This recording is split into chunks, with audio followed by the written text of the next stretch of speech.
Howdy, strangers. Welcome to another edition of Talking to Strangers. I am the Alchemystic, your host, but you can call me B.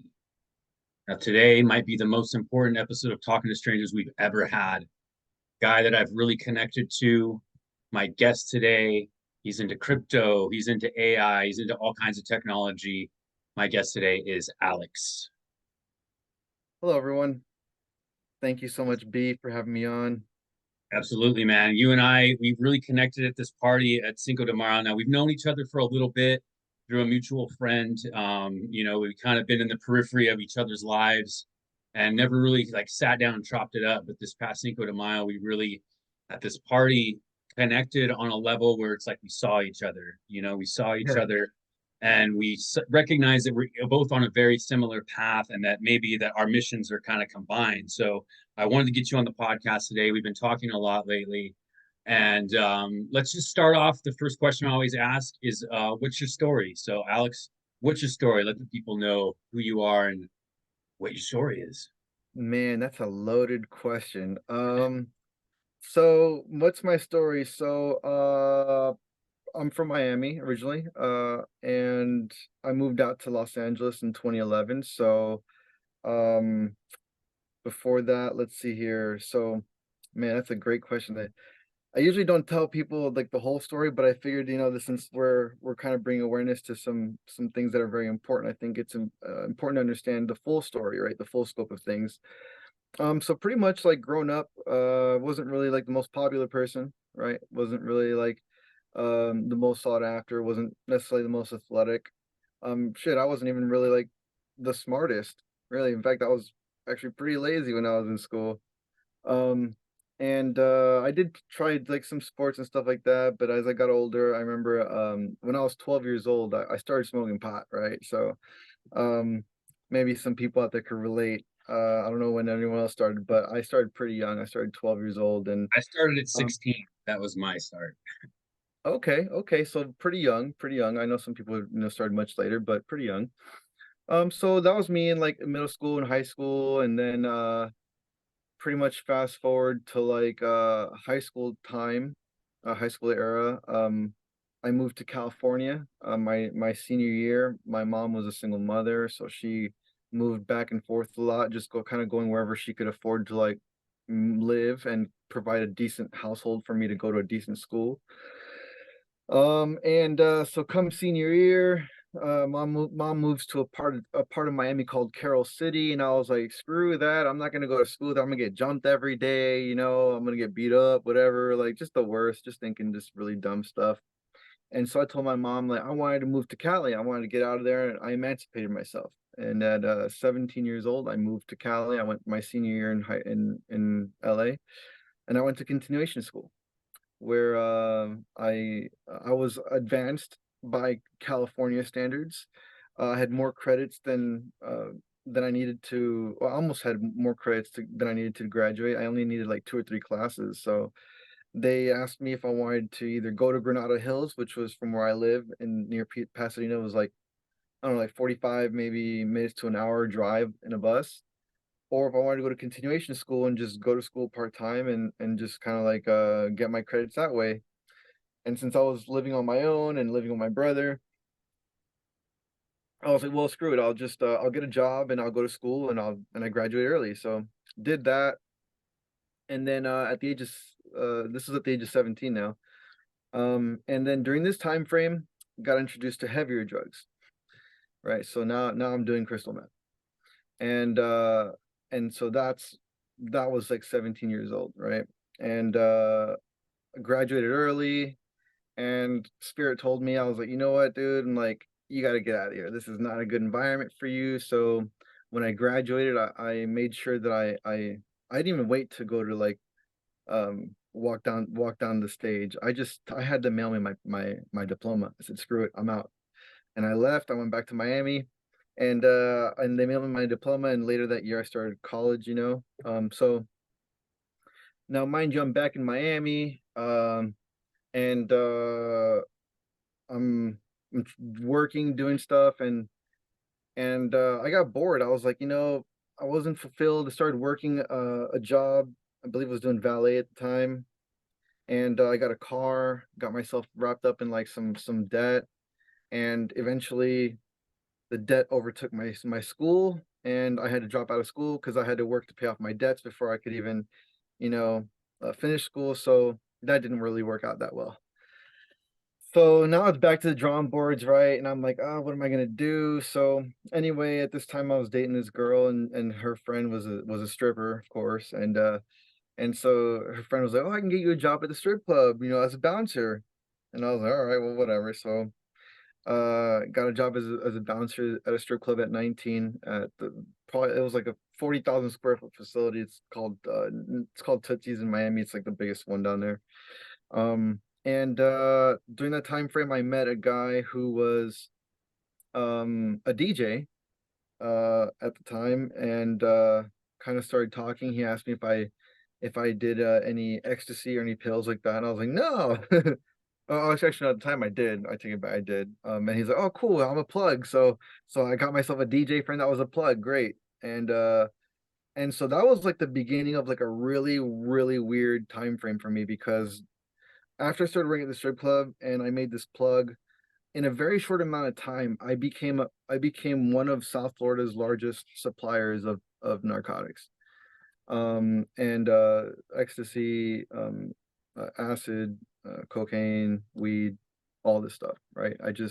I was running around from club to club to house party, from Dade, Broward to Palm Beach, and I had that entire like southeast region kind of covered. And I was only 19 years old at the time. And of course, when you're that age, you think you have everything figured out, that you're on top of the world and you're untouchable. Because for a minute there, I felt like I was. Um, and fast forward to, I don't know, what was it, December 22nd, December 23rd, 2005. I remember I was gonna go to this event called Candyland. I was gonna go see DJ Craze, and I had some VIP tickets to go with my girlfriend at the time, and my DJ friend, and it was all fine and dandy. One of my friends, my supplier of ketamine at the time, told me he wanted to pick up 1,000 pills of ecstasy, and I was like, oh sure, because I'm just a cool guy, right? I'm just gonna help everybody out and just be the plug. So the DJ guy that I met at the strip club at the time, he was the actual supplier, not me. I just happened to be the driver, and I went ahead and I got stuff, went to go meet him. My friend, the passenger, the actual supplier, left the car. I told him to get out because he didn't know my other guy, whatever, didn't want the mix up. Well, fast forward a little bit, that ended up being a sting operation by the DEA, so I ended up getting popped. Right, so I got caught. I didn't have everything I was supposed to, luckily, otherwise it would have been a far worse situation. Anyway, so um at that point then I got arrested with my girlfriend, and a couple of things happened, right? So the guy that I was with, he witnessed the cops, the DEA kind of rushed me, so he saw me get arrested. And my girlfriend at the time, she didn't have anything to do with it. Like, she didn't ask to be there. I put her there, right? So when I went back to the police station, I had the DEA pretty much offer me a job, and they told me that they can make all of it go away if I just participated in trying to help bring them other people down. They're like, well, look, man, like, we know you're not the guy. We know that you're not the dude, but we know that you know who is. Okay. I'm like, well, unfortunately, I can't help you out because there's a lot of things that just happened in front of everyone. So even if I wanted to help you out, you're not going to protect my friends, my family. So it doesn't matter. Like, you're going to have to run it. And on top of that, I said, I'll even make you an even sweeter deal. I said, because my girlfriend at the time, she didn't have a choice. I mean, she had just turned 18. I kind of put her into this situation. I'm like, if I give you a confession, will you let her walk? And they're like, you give us a confession and we'll think about it. I was like, all right, well, whatever. I rolled the dice. I'm already fucked anyway. So at this point, I just rolled the dice, and I just thought, you know what? Like, yeah, it was on me. I told them everything they wanted to hear. And I ended up getting off on like probation, bro. Fucking, like, God is good, bro. God is so good. I got off on probation, but that wasn't enough, bro. I didn't learn my lesson then. Oh That wasn't enough. no. Oh no. I was gonna say that's wild. You got off. I didn't learn my lesson. I got out, and what happens is I'm fighting my case and all this stuff. What do I want to do? I want to go be a bartender. Of course I do. I want to go nightlife, right? So here I go, right back to nightlife, right back to all this shit, started doing drugs again. And I had a quote unquote cool probation officer who was letting me down, let me know when all my drug tests were. I was like almost a year in, and my PO officer tells me, "Oh man, I hope you've been good, bro, because you got pulled off my docket today." And I'm like, "This motherfucker." And I'm like, "No, I haven't been good because you're supposed to tell me when I was gonna, come up." But anyway, so long story short, I walked into my PO office that day to check in, and I never walked out. I ended up going to a detention center and eventually got shipped off to prison, where I served 2 years, 3 months, and 18 days in Florida State Prison for drug trafficking. Um, Now, a little bit before that, actually, I forgot to mention, was that while all this was going on, while all the drug stuff was going on, I knew I was getting out of hand. In fact, I knew so much that I went ahead and I enlisted in the Navy. I didn't want to go to the Army because I was like, I don't want to go to war really, but I knew that if I didn't get out of my environment, I was either going to get shot, killed, or end up going to jail, which I ended up going to jail anyway. But anyway, the point is that I was conscious of it, right? I knew that what I was doing was not right, and that I couldn't make a sustainable living from doing it because it just didn't make sense. So I enlisted in the Navy. I got assigned to NCIS Command Warfare for Naval Intelligence. I had a 10-month delayed entry program into my assignment, in which 7 months into my deployment was when I violated my basically was when I got arrested and I became ineligible to participate in the military. Probably for a good reason, but I mean that's a whole nother conversation, right? With regards to like what that comes with. So Um you were already in the Navy when the whole the stuff with the law came up. yeah. I was already enlisted. I was in a 10-month delayed entry program, which means I all I had to do was reach my date of deployment and I would have been gone. So I was 7 months in out of a 10-month delayment or delay entry. 3 more months I would have been gone and put all that shit behind me. But I got caught up and I never left. In fact, yeah, I never left. So that that put a big damper on things because so even leading up to that, right? Let's back it up a little bit more, right? Which was when I was in high school. I I used to go to my friend's house in a part of South Florida called Coral Springs. And since I used to go and hang out with my friends, I used to go play music. They were part of a band and stuff. And I used to smoke a lot of weed over there. Well, when I had met these guys, these friends of mine, I remember they were living in my apartment complex. And within a short amount of time from them living in the apartment complex, their mom had started dating this Iranian guy who he ended up getting assaulted at a bar. He got hit in the head with a baseball bat, which left him partially blind in one eye, and a cracked skull. And he was in a coma for like 6 months. What I didn't know was that before this, he was a very, very successful investment banker, and he had a shit ton of money, like shit ton of money. And you know, someone who knows how to do that type of stuff, that knows how to create that kind of wealth, like you have contacts. Once you've built that kind of wealth, you have contacts that you can turn to, and you'll never be broke again because you know how to make money out of nothing. Like, right. So within a short amount of time, when their mom started dating this man, they moved out of the apartment complex that we were living in, and they moved into a townhome. And then from that townhome, shortly after that, they ended up moving into a 2 acre lot with this amazing pool and like the most exclusive neighborhood in Coral Springs called Whispering Woods. And I was kind of like, whoa, like, okay, like I've only seen this shit in movies, right? But I am like experiencing it, and I was very curious. I'm like, what do you do? Like, how did you get this, right? So I was asking a lot of questions, and when I'd go hang out with my friends that were playing like music and stuff, I'd be like, yo guys, like I'll check you guys out later. I'm gonna go check what KJ's doing. And I'd go talk to him, and so he kind of put me in his wing and he groomed me, and he was teaching me about investments and banking and stuff like that, which really sparked my interest to pursue investment banking as a career. When I got arrested, the irony behind this is that I was out on bond before I got sentenced to go to prison, and And I ended up applying for a job at Wells Fargo Financial where they actually hired me. They hired me with a $75,000 a year salary and commission at 19, and I hadn't even graduated college yet because this guy had groomed me so well and taught me enough about the stuff that we were talking about that Wells Fargo felt I was qualified enough to work in their finance department. So I get a phone call about 3 or 4 days later from their compliance department. And they're like, is this you? And they start reading off all these charges.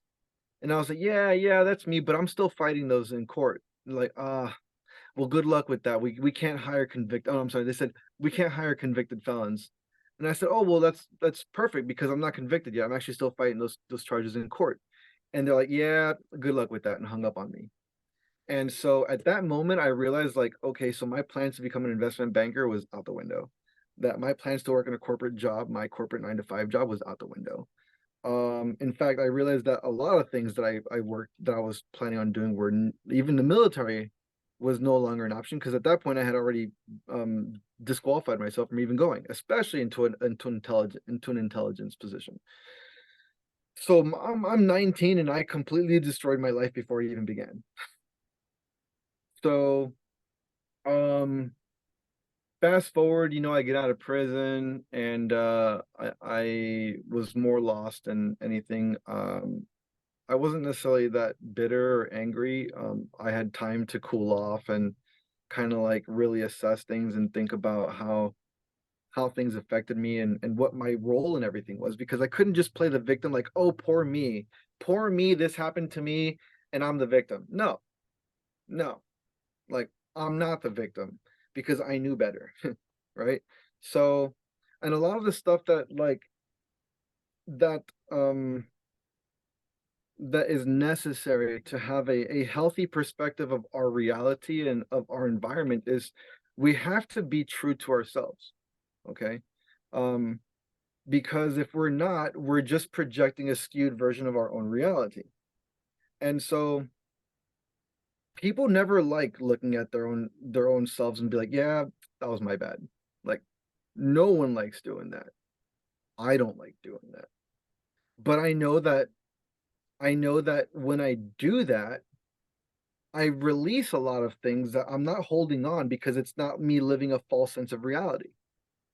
And so I get to live out my most authentic self. Like, yeah, you know what? I fucked up. So what? I'm human. Okay.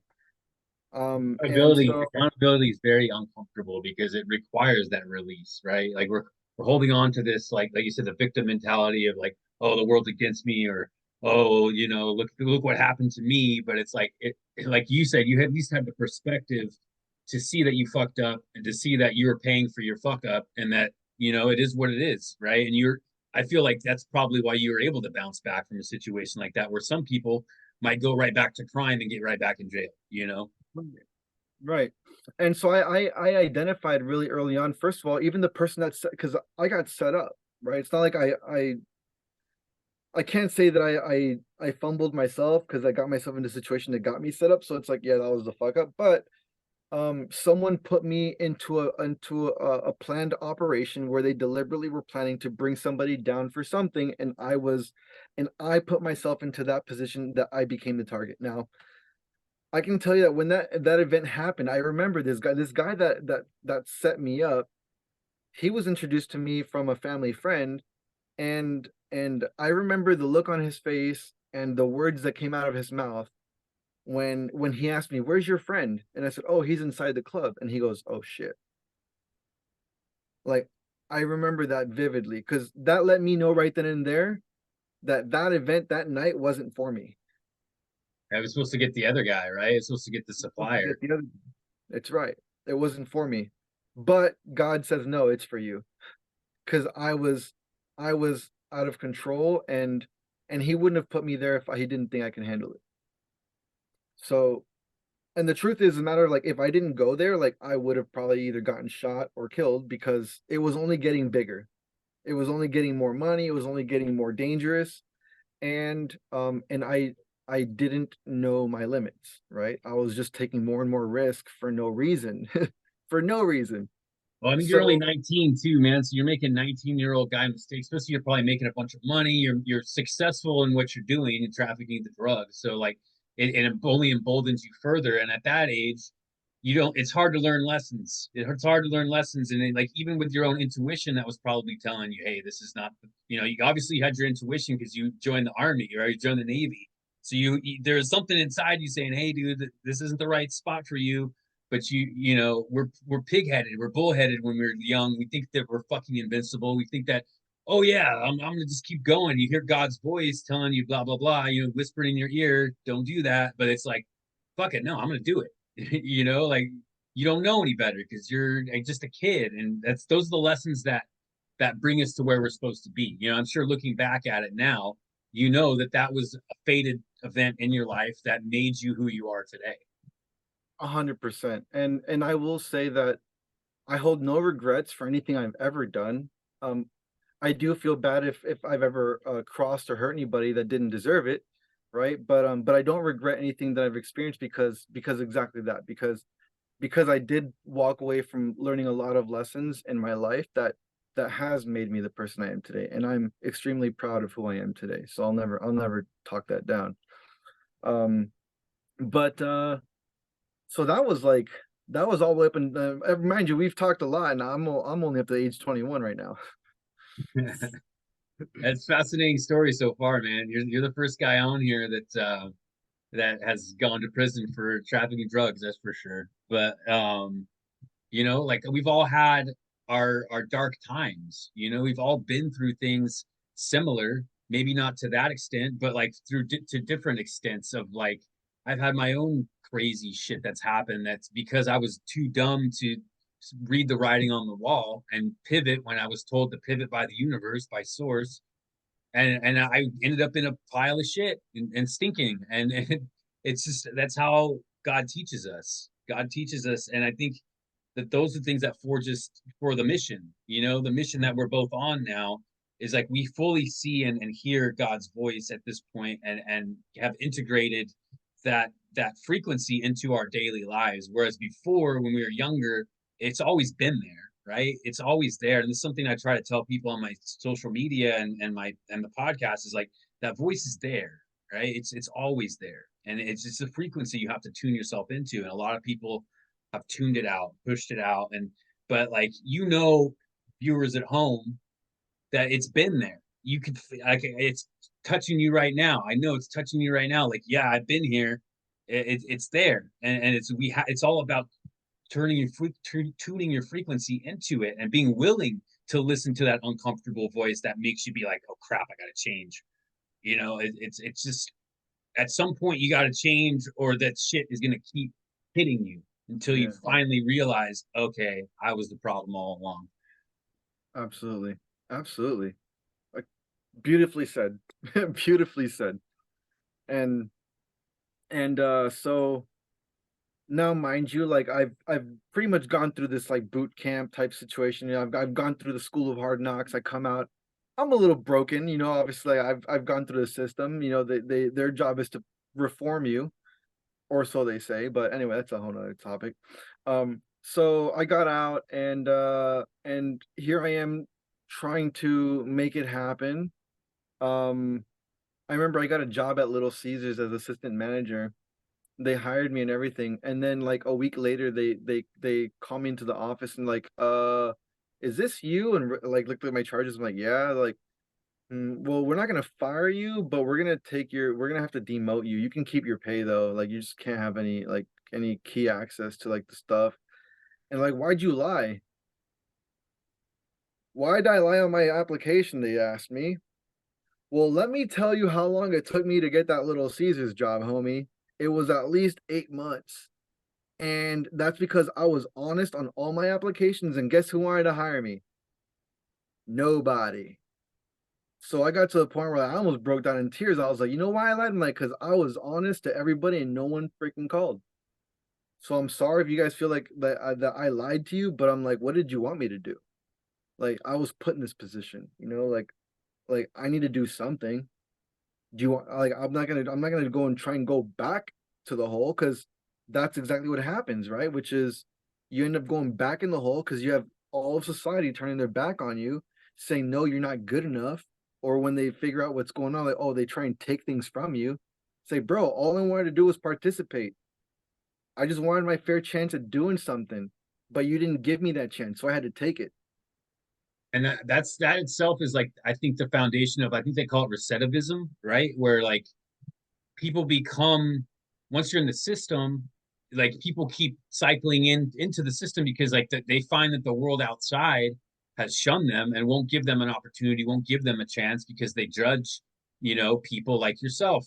And it's like you're a 19-year-old kid that made a dumb mistake and found yourself in a position where you went to jail, and it's like society has this lack of forgiveness for certain things. Like they won't give people another chance. So like, what do you have to do if you've been to jail and can't get a job? You go back to crime, then you go back to jail, and then you come out, and then the same fucking thing happens. And it's like this system that in place that keeps people coming back. You can't get out of this system.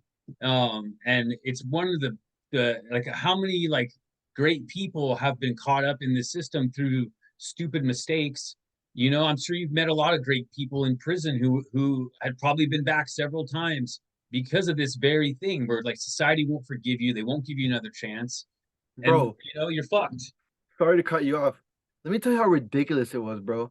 I saw people in prison for driving on a suspended license.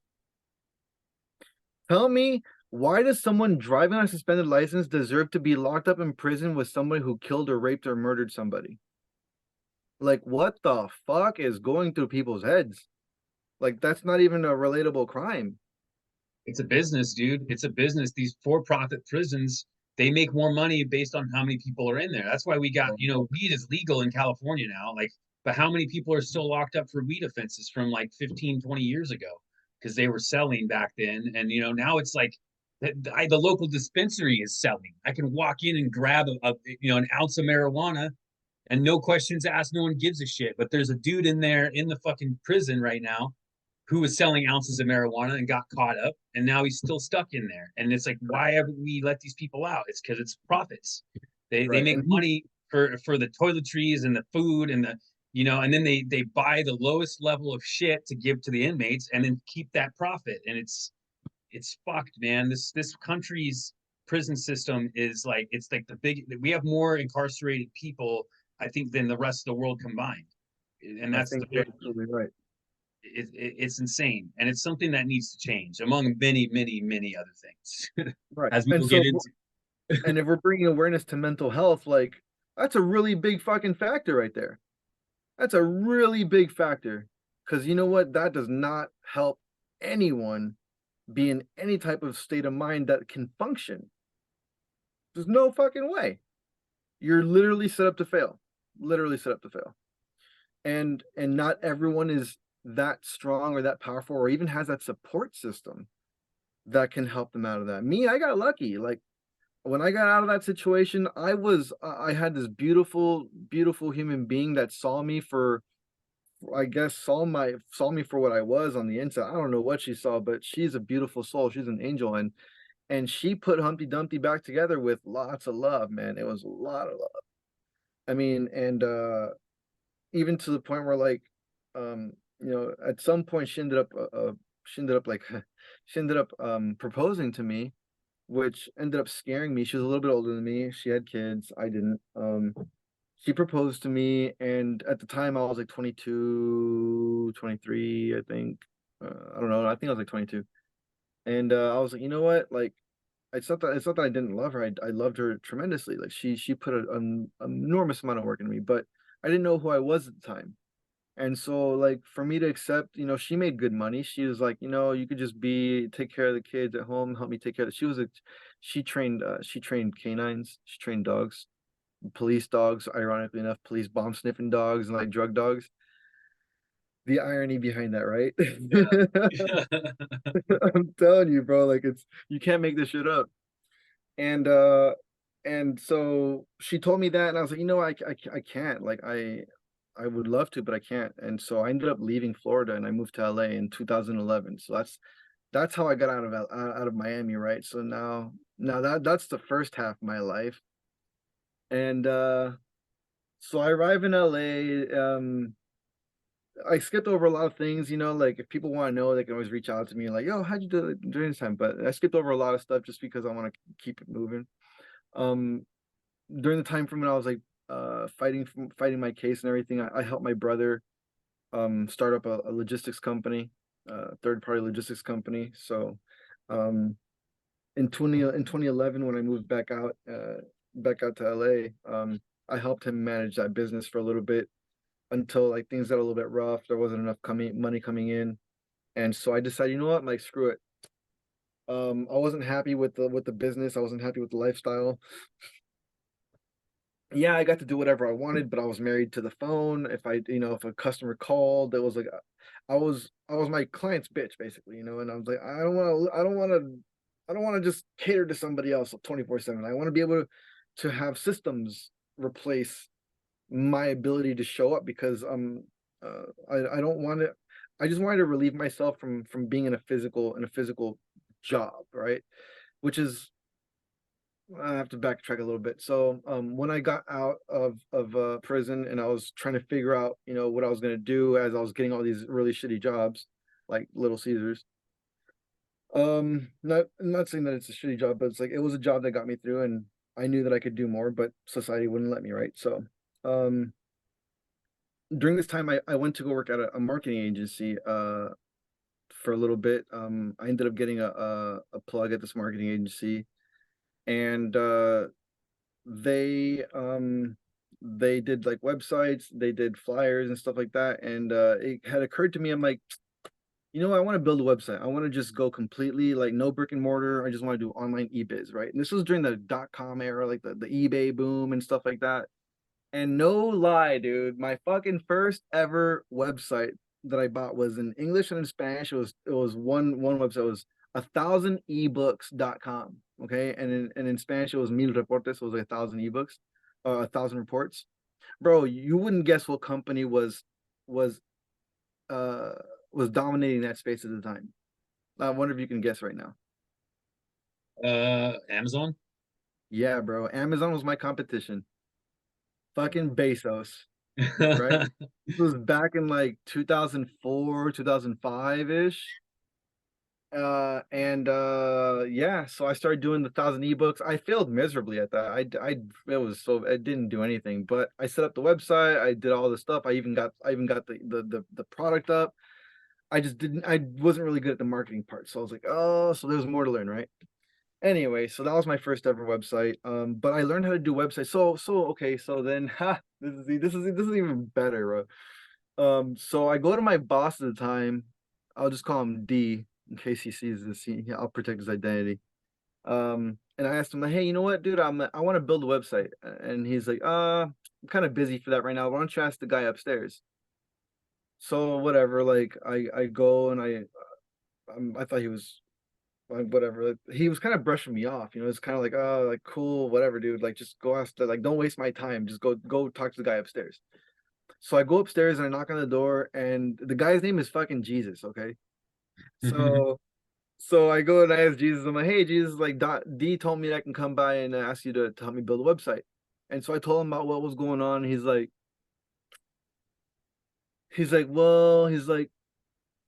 would you be interested to learn how to build websites? And I was like, wait, I'm coming here to ask you to build me a website, but instead you're trying to teach me how to build a website. And then on top of which he's like, I'll teach you how to build websites, and then you can help me take on clients building more websites. And I was like, wait a minute, I came here to give you a job and you're trying to give me a job? Like, okay. like like I can do this. Like fuck it, why not? At this point I was like, I knew that I needed to do something online because I screwed myself out of every other job, right? I wasn't eligible now because I fucked up so bad. So I was like, yeah, you know what? I'll learn how to build websites. Like, yeah, like you're on. So I learned how to build websites out of a fucking internet cafe, bro. I would go and I'd pay like $20 to use the fucking computer every day. And he would sit there and he would show me how to fucking build WordPress websites. And to this day, he's like one of my very, very dear friends, Jesus. If you're seeing this, Jesus, I fucking love you. You're the man. Nobody fucks with the Jesus. No one fucks with the Jesus, bro. So But before you keep going, we're almost out of time on this first part. I want to get really into, you know, how you started building websites, you got into technology, and we'll resume on some part two on the technology part, and keep going with that story. Perfect. I like it. Sounds Cool, good. but we'll be right back with Alex in part two.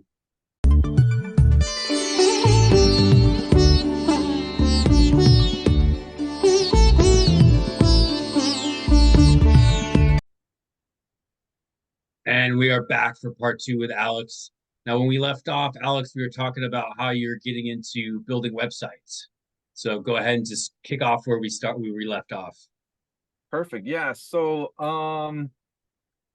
man, so I had just started learning how to build websites. This was like 2005-ish, 2004, 2005-ish. Actually, no, I take it back. It had to have been like oh 07, 08-ish, because I didn't get out to like 07. So yeah, I was like 07, 08-ish. And so I moved out to Cali, I'm working with my brother doing his logistics thing. Not happy, right? Totally not my area of happiness. And so I decided at this point I'm gonna go and I'm gonna work in hospitality. And I didn't give a shit. I was just like, you know what? I went and I applied for a job at a restaurant in Hollywood, in LA. It was a five-star restaurant, right across the street from Capitol Records, and they gave me the job. And I was a busboy. It's like cool. And it's funny because I was working as a busser in a restaurant, and I would leave there with like 120 to $150 a day, and I was making more money than if I was working as a logistics professional. And so it got to the point where I was like, yo, like fuck this, like I'm not working with my brother no more, because like I didn't need to. I was making money just bussing tables at a restaurant. Fuck it. So needless to say, like I applied myself. I became the yes man. I became like the go-to, where like no one wanted to work, but I'd show up because I just knew like if I became dependable, I would become an asset, right? Because I understood business. I understood how things function. I understood if I make myself valuable, they'll never be able to get rid of me. So I just made sure that I would be just an asset anywhere I went. And so I proved this to be true also when I went to work in hospitality. And I say that because within 6 months of me working in uh, in hospitality, I made it from a busser to a bar back. And within 6 months after that, I became a bartender, and then I bartended in Hollywood for like 5.5 years around there. After that, sorry, I just got a text. So, uh, and now working in Hollywood, I'm working across the street from Capitol Records. It was a nice hotel. We did a lot of private events. I met a lot of really cool people in the industry. And around 2014, I met a previous business partner who I will not mention his name. Not deserving of mentioning his name. But point is, I started working with this guy, and we started a record label, which was the very first one I started. I was the chief marketing officer, since I'd learned how to do websites and all this marketing stuff. So I finally learned how marketing worked, and because I'd done all this digital marketing classes, I even like beefed myself up on like on Hootsuite on how to do social media marketing, because this was like the craze of like Facebook and how to do like how to do the SEO algorithms. And so like I just went ham into like learning all this different stuff about digital marketing. And so like that kind of like put me into a position where I was like, okay, cool, like I could talk my shit and I know what I'm talking about and I could back it up. And so this dude asked me if I could help him start a record label. So we did. Got an artist to top 20 on the iTunes chart. And I don't know if I want to drop names, but and well, his name is Connor Dermott. So he hit top 20 on the iTunes chart. And but I mean, I don't know if the money came in or not, because if they did, like I never saw it, but that's neither here nor there. Point is, like, we did that, and then life happened and things got slow a little bit. I think the production went into a direction that was more like soulful type of jazz feel, as opposed to something that was more like mainstream top 40-ish, where like it was more of a market. And because of that, like it wasn't like one of those like the high demand things, right? So like I couldn't afford to live on like hopes and dreams. I was like, I can't do this. So um I went as far as I could, and then um uh ironically enough, I believe that's when, is that when it happened? I'm not sure at what point. It's all a big blur, because at some point my brother's girlfriend ended up shooting. So I was living in Hollywood, okay? I'm living in Hollywood on Sunset Boulevard by Guitar Center, and Well, let me ask you something. Was the bar you worked at the Avalon by chance? no, it was right next door to Avalon. Okay, It because I was worked at the Avalon a lot around the same time. So I'm wondering, like, did me and Alex like really cross paths back then? We might have, because like I was all over Hollywood at one point as a security guard. So So I worked uh at the library at the Redbury Hotel, which was right next door to Avalon. So if you okay. ever went to the second floor of the library hotel, which I'm sorry, of the Redbury Hotel, the second floor was like a half indoor, half outdoor bar, which had a pool table in it. And if you've ever gone there, bro, during like the time of like 2014 to like 2017-ish, like you would have seen me. I'm sure we probably ran into each other like unknowingly at some point because I was in Hollywood a lot back then. So yeah, I'm Yeah, sure our probably. paths crossed and we didn't realize it. Do you know Ted Jones? No. Eddie, he's Nick Nixon White's friend. He used to grow. Is somebody that did he work at the House of Blues? Yeah, yeah. Yeah, I'm pretty sure. Like it's funny because like I met you through Dan, who also worked at the House of Blues with Nick, and we all like kind of we're all friends now. We all were kind of working in Hollywood around the same time. We didn't really realize it. It's pretty funny Right. how life works like that. So I met Dan through Eddie, because Eddie was doing night audit at the hotel that I worked at, where I was bartending at. And so he was my weed guy. I would go to him to pick up weed, and that's how I met Nixon White. It's interesting, bro. It's interesting. It's a small little world we live in. Right. And then there was this project that they were doing for NBA 2K, which Ted Jones was helping Dan out with UV or whatever. Uh, uh I don't know, this guy, the camera guy. Um Yuri, yeah.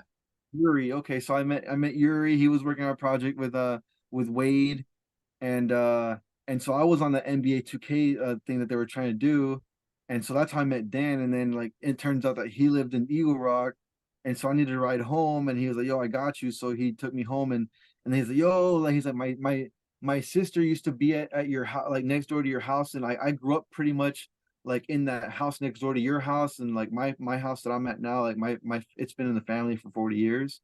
So like there's a lot of history there, you know?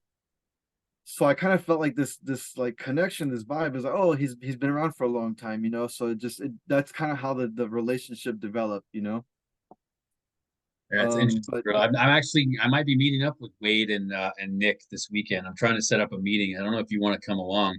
Not to derail the podcast a little bit with our little social hour, but yeah, I'm actually Nick. I signed a shopping agreement with Nick and his dad for one of my screenplays, and then me and Wade have been talking about doing stuff together for a long time. So I'm trying to facilitate. That's some of my little seeds that I'm planting. Some stuff with them. Um, so let's get back to you though. Let's not derail into my social life.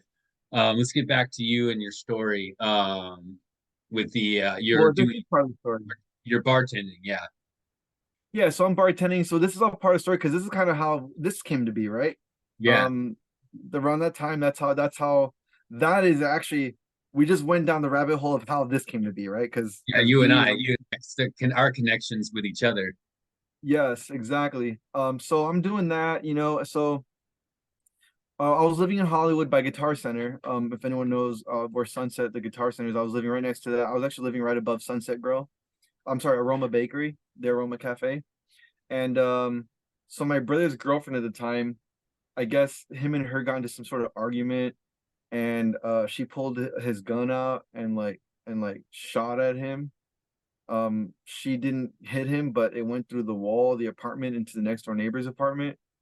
And so like the irony is like, okay, when this happened, um I didn't know what was going on. I was just like, I just kind of like looked out the door. I'm like, what's going on? And I just know my brother was pissed, and he's just like, bro, it's like, just go to your room, whatever. He's like, if anyone comes looking for me, just tell them I went to the strip club.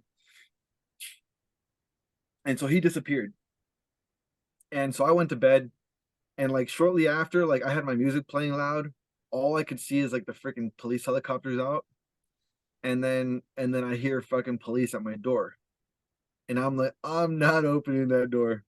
So they fucking kicked my door in, and then they were banging on my bedroom door, but I had the music playing loud. And so like I opened the door, and I was like kind of like, oh shit. I played like one of those, like, what the fuck is going on? So like when they're asking me, did you hear anything? I'm like, nah, man, like what are you talking about? Like you guys woke me up, and you guys heard the music playing in my room. Like I didn't fucking hear anything. Like, what are you talking about? So I just played completely stupid. And anyway, long story short, too late. I ended up getting evicted because of that, because they put a bullet hole in the neighbor's wall, and luckily, like, no one got hurt, but we got evicted, so that forced me out of my place. Which at the time when all this happened, mind you, I was no longer at the Red Berry. I was working actually at Toca Madera on Third Street in West Hollywood. I actually had just started bartending there, and I was a key holder at Terragram Ballroom, which is a live concert hall in downtown. And Joe, if you see this, I still love you, brother. No, nothing personal. Um, so I was working at Terragram Ballroom, and I was the green room manager. So I was actually like working with all the bands managers and staff to like make sure that all the accommodations were met for the bands that were coming in, and for all the acts and stuff, and just holding down the fort. So this whole thing happened with like the gun stuff, and we got evicted. So I had 72 hours to move all my shit. Didn't have, I mean, it was between that plus I was working two jobs. So I worked 7 days a week at the time, and I had a full schedule. And in one of those cases, I was a key holder where I had a really big responsibility. So anyway, I just ended up losing both jobs. Okay. So this ended up putting me out on the street. And I was very bitter. I was like, well, the only option was either come back to the family house here in Eagle Rock, or just figure it out on my own. And I was pissed at my brother because I feel like, he had put me into a predicament that I didn't necessarily put myself into. And I was like, I'm not gonna go back home where you are, bro. Like, I'm mad at you right now. Like, I'm fucking pissed because my life is literally going to shit because of your stupid girlfriend. So so I didn't come home. I ended up going to this guy's house named Taco Joe, which anyone around Hollywood who's ever seen this guy named Joe who had a billy goat named a Tom Brady. Uh yeah, he had a billy goat named Tom Brady. He ended up getting the goat stolen from him, fucking idiot. But I was in a really tough pickle, and he was like, "Hey man, if you need a spot to crash, you can come crash on my couch, right?" Mind you, I barely known the guy. I didn't know that this guy's, his diet consisted of Patron and cocaine. I was like, I was unaware of these things, and so I go to this guy's living room, and this guy is just like on one heavy, and I was like, fuck, what did I do? And so next thing you know, I find out that he's driving strippers at night, and then he's also driving like call girls, like from Backpage and shit. And I'm like, what the fuck? So mind you, like all this is going on, my life is in shambles. I'm not making money, and it's just things are just falling apart. So I ended up leaving my label, and shit just got a little crazy. And then I remember there was this girl that was there, and he would always like, this guy Joe, he would always talk crap, to her, and he was always like yell at her and make her feel stupid and all kinds of shit. And I'd just be tired of hearing him, like, bro, like, I would just end up getting in the middle to a point where like I was just both over both of them. And I remember the girl telling me like, hey, like one day when he wasn't around, she's like, I want to get out of here. And I'm like, yeah, me too. Like, you guys are fucking driving me crazy, bro. I'm like, but I don't have I really don't have much of a choice. Like, I kind of got here, I got stuck here because of the stupid family incident. And she's like, no, she's like, come with me. She's like, just make sure I don't get beat up, and like, like, let's get out of here. And I'm like, and she's like, I'll take care of the bills and stuff. So for a little bit there, like, she ended up putting me on as, like, I wouldn't even say her pimp, but like, Her she protection. was doing her thing. Huh? You're her protection. I was her protection. Yeah, exactly. I was her protection. And so normally, like, the protection takes the money, where I was like, no, no, no, no. I'm like, you worked for that shit. I'm like, you keep it. I'm like, just make sure that I don't go hungry and we're good, you know? And so she held it down for a little bit. And I made sure that she stocked up money. And then I remember one day, it was like a few months in my, all right, look, it was probably like 6 months in my look. I'm like, you got some money saved up? I'm like, you need to go see your son. She was from somewhere in the Northwest. I forgot what state, either Oregon or Washington. I'm like, you need to go see your son. You got a son. I'm like, just go say hi, do whatever. Like, just take you. You've worked hard. Like, go take a vacay. Go see. Go catch up, and we'll catch up in a little bit. So when she did that, I remember I packed up everything. I called my cousin. I'm like, cuz, come get me. I'm ready to go to the house. I moved it back to the family home, and then I called her up. I'm like, listen. I'm like, you don't have no business being here. I'm like, you got a kid. I'm like, go be with your son. Uh, Give me an address. I'll mail you back your shit. I'm like, but you're free. Fucking go. Go do whatever you want to do. I'm like, you don't need to do this shit anymore. And so to this day, she's still a very dear friend of mine, still loves me to death. I love her very much too. She's a very sweetheart. But yeah, so like I set one free, out the game. And I guess I got good karma for that too, like, just, I don't know, just weird things that just happened, but I came back to the house. um and in coming back to the house, that is where um came the second label, and I built up a second label for a little bit. I was working with a really extremely talented artist, Algren, which, Algren, if you see this, you're like a brother to me. I love you dearly, and one of the most talented artists I have worked with to date. And I would really love to work with him again. I know he's out in Kansas right now. And But worked with him, did some really amazing stuff, and then things got really rough. He had to go back to Kansas, and so that label ended up not working out. We dismantled it, but not before. So this is like 2016, 2017-ish. Things got a little rough, and things started really, like, happening for me, to the point where, like, I didn't know how I was gonna make it because things got really rough. And I was losing kind of hope. And then this thing happened, which was the news. I was actually at Ted Jones, our buddy Eddie from the hotel. I was at his place, and I see the news saying, "Oh, Bitcoin hit 8,000, right?" And this just set off a whole new chain of events, because I had experience with web development and I was on the internet a lot. I had exposure to Bitcoin. I bought into it when it was like $200 or $300. And just as much as I had bought into, I spent a lot of it. So I didn't really have a lot of it left. But I remember, like, the last time I had looked into my account, it was maybe after I bought and sold and used all it up. I had maybe like $1, $2 left in my account, right? That was the last time I saw it. 2017 rolls around and Bitcoin hits the news. Bitcoin's like $8,000. And I'm like, I remember I had Bitcoin. So I go and I look at my wallet, and it's like, bam, I got almost $1,000 in my Bitcoin wallet. I'm like, what the fuck? I'm like, God is good. I was so excited. I was like, yeah, I got money. I don't know how, but I got money. And then I was like, well, how the hell do I have money? I'm like, what happened here? Then shit really started, like, the wheel started turning, because I did not understand how. I remember vividly having nothing but a couple of dollars left in my account. I couldn't understand how it happened that I had almost $1,000. Because if I would have known when I had the Bitcoin that I was going to turn into that, like, I would have never spent it, right? So there was something there was something that I missed, and I acknowledged that I missed something. So December 2017 was when I read for the first time, the Bitcoin and Ethereum white paper. And mind you, from 2012 to 2017, I was heavily involved in a company called World Financial Group. I did life, health, and variable annuities. I wasn't licensed until actually 2017, ironically enough. The year that I read the Bitcoin and Ethereum white paper was the last year I actually kept my license up to date. Only because at that time I realized that the financial industry was going to undergo reform based on my understanding of what I read.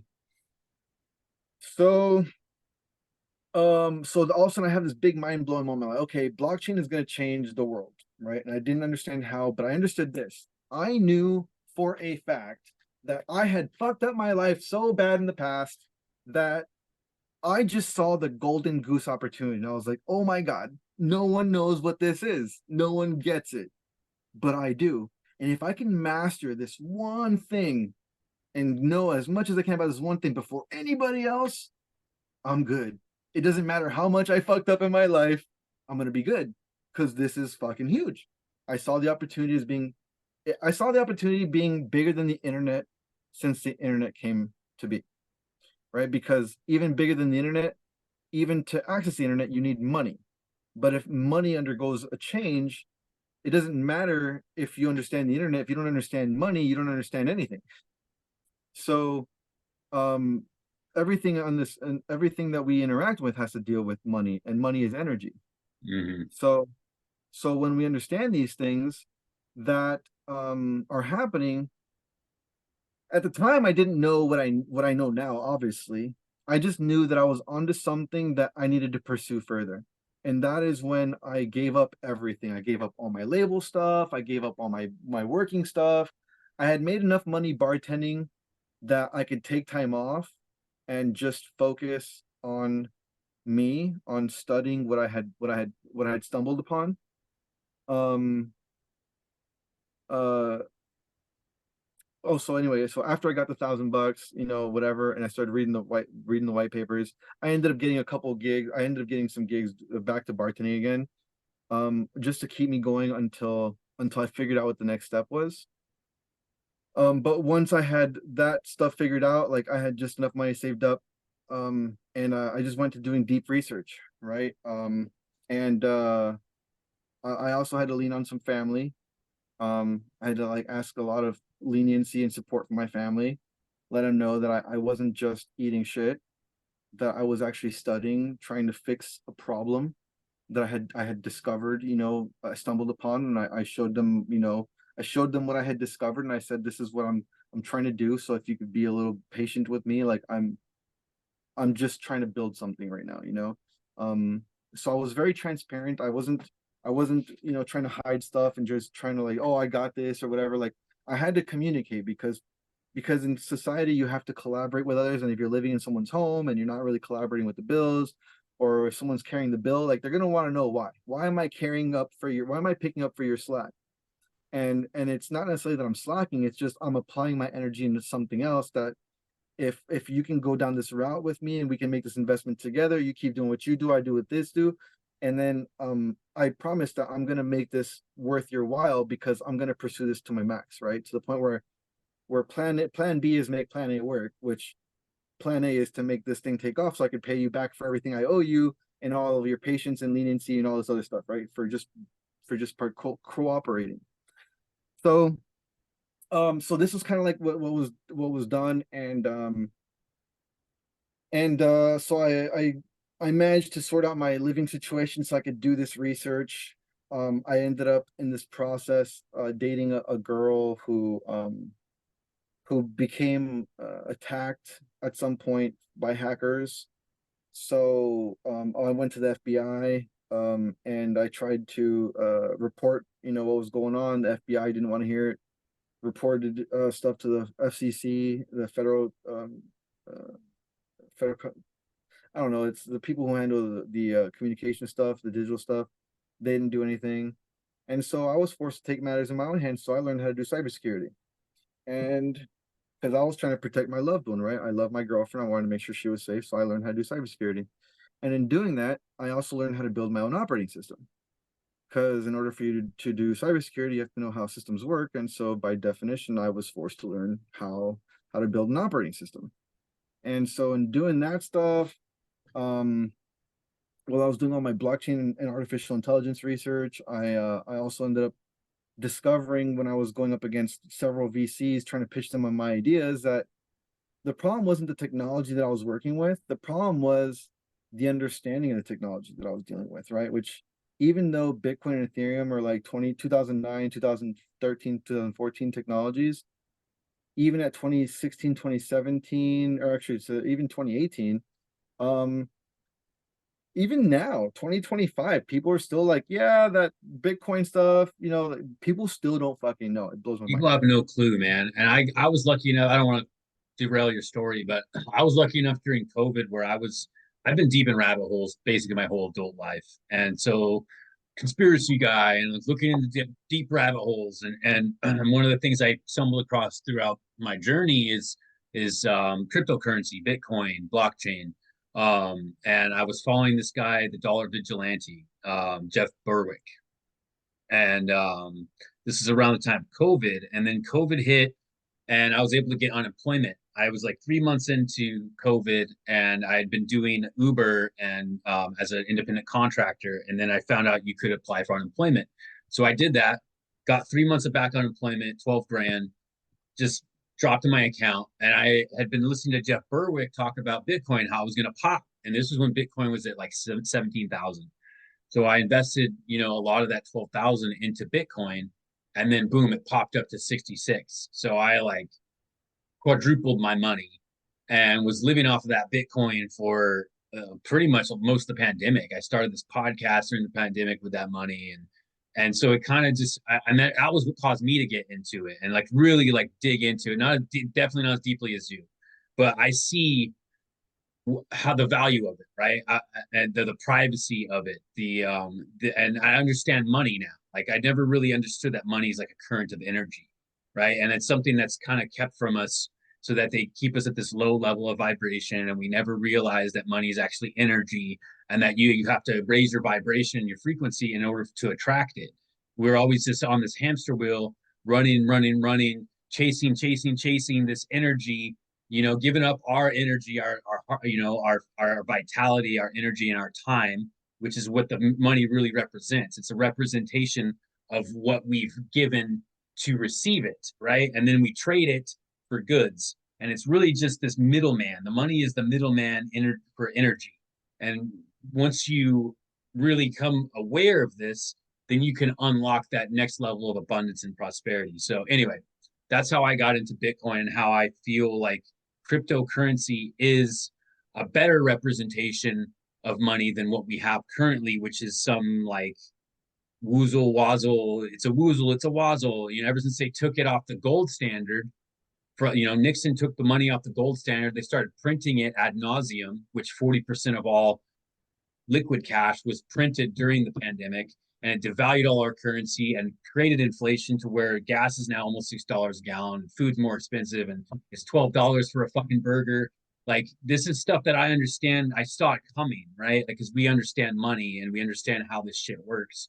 Um, just a quick little, if you guys don't understand money and the value of it, I'll give you a quick little story and I'll get back to Alex. So if you had 10 Mickey Mantle rookie cards, right, and they're worth $10,000 a piece, there's 10 of them in existence. And then all of a sudden you find 100 Mickey Mantle rookie cards in a storage unit somewhere. And now all of a sudden there's 110 Mickey Mantle rookie cards. They're not going to be worth $10,000 anymore because scarcity drives price. Scarcity drives cost.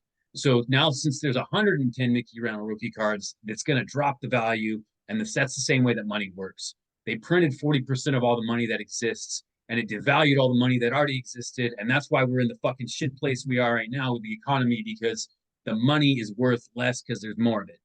Anyway, quick little economy lesson for you guys who don't understand money, but that's how it fucking works. So back to you, Alex.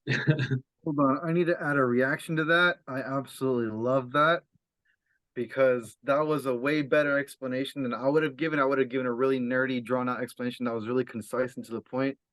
Beautifully done, brother. That's my strong point, man. I can take really complex shit and I can break it down in ways that people can digest it. That's my gift from God that He gave me.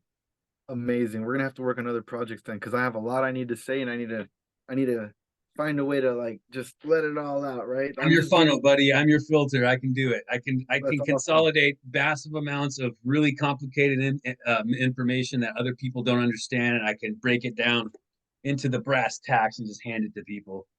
And I duke it to everyone, right? Yeah. For all you Street Fighter nerds out there, that was just a little anyway, a little segue.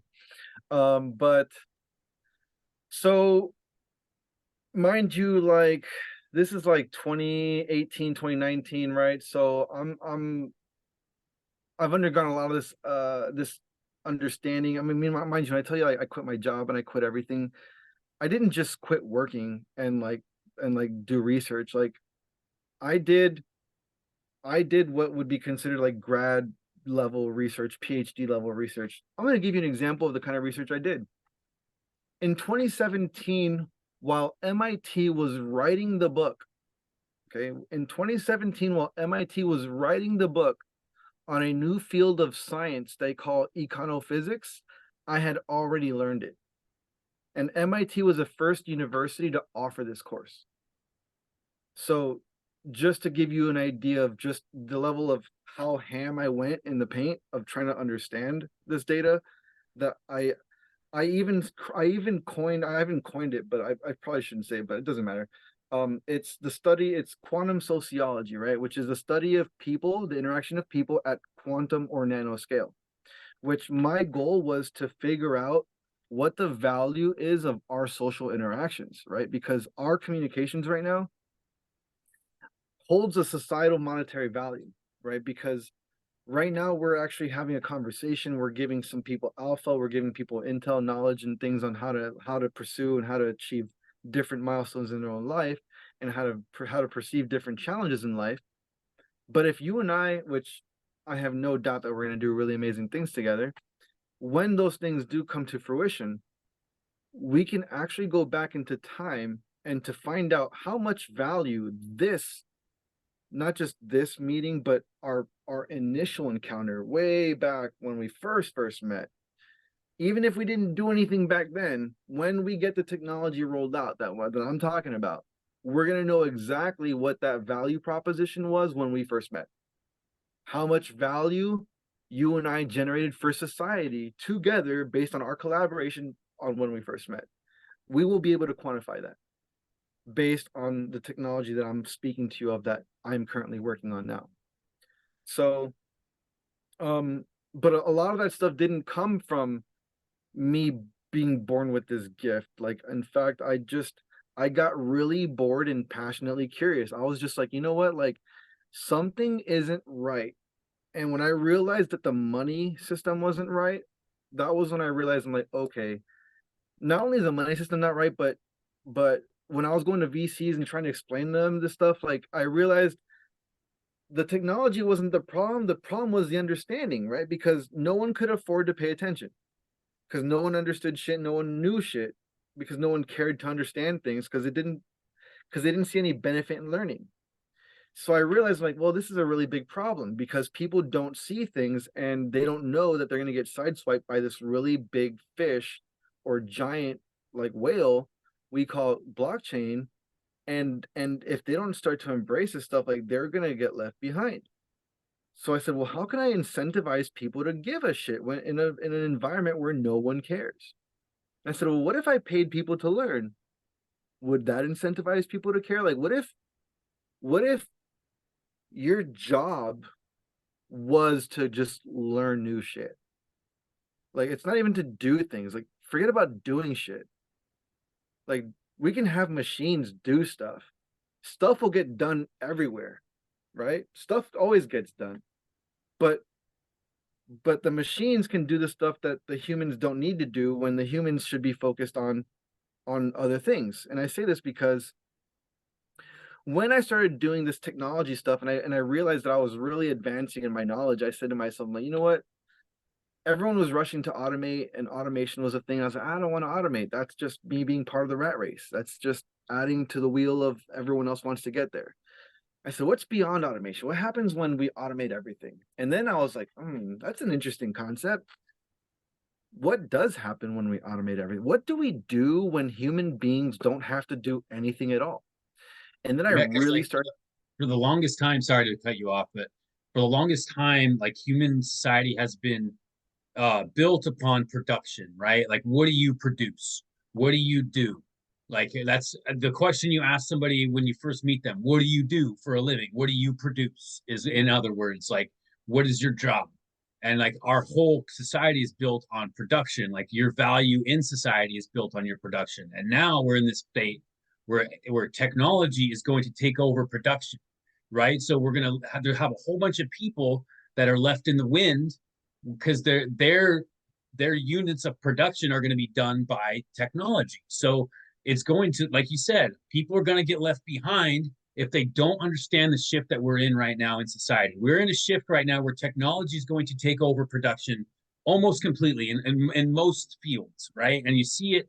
I say this as this is the scam in California right now of trying to raise the minimum wage up to $20, right, to flip burgers, is because the companies are funding this move unbeknownst to everybody. The companies want us to raise the minimum wage up to a certain point, so where they can no longer sustain employment and they have to automate. So they can just use the excuse of, oh well, you guys raised the minimum wage up to too much and now we can't afford it, so we have to automate. But it's like, no, you motherfuckers funded the movement to move up the minimum wage so that you could have an excuse to automate, because that is what's fucking coming, because the technology is going to take over everything. And if you aren't ready for it, you're going to be fucking left behind. If you don't understand blockchain, if you don't understand technology and AI and how to utilize it, you're going to be left behind. And if you don't have some other way to make money, you're going to be starving.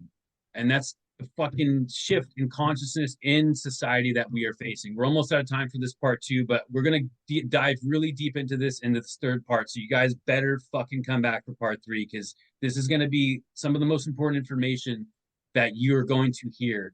And you're not going to hear it from the mainstream news. You're not going to find it in some fucking rabbit hole, because that's all geared for you to fucking chase your tail and never figure out what the fuck is fucking going to happen here in the next couple of years. So please come back for part 3 with Alex. Thanks. I bet you thought that Alchemystic Apparel only sold my t-shirts. Wrong. We now feature my full 78 card tarot deck, my coloring book, my clocks, and yes, even my magic glasses. It's all available now on alchemisticapparel.com, and coming soon, you'll be able to purchase my paintings like this one right here, Coronation. It's got light codes. And coming very, very soon, Kundalini, the board game. That's right. Alchemistic isn't just a brand, it's a motherfucking enterprise.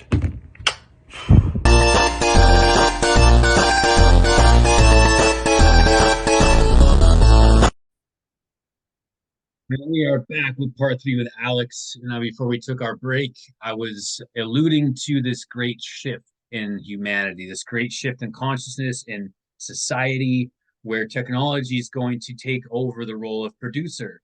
And it's going to leave a lot of people in the dust, because, you know, our society is structured around production. What do you produce? What do you do is like the common question that we ask each other when we meet. Oh, what do you do for a living? How do you produce? And that's going to be taken from a lot of us. So, Alex, you're involved in technologies that are exploring this possibility or this reality of what does humanity do when it no longer has to produce? What is our purpose? How do we find meaning in this if we don't have to be in a 9 to 5? We don't have to produce in a job. What do we do? And what are the ramifications of this void that is going to pop up? Absolutely. So that was like the magical question that got us here. Was, you know, post automation, let's say we automate everything, what do we do? Humans don't have to do anything. Then I thought to myself, well, that'd be cool. Like, I don't want to go to a job anyway, right?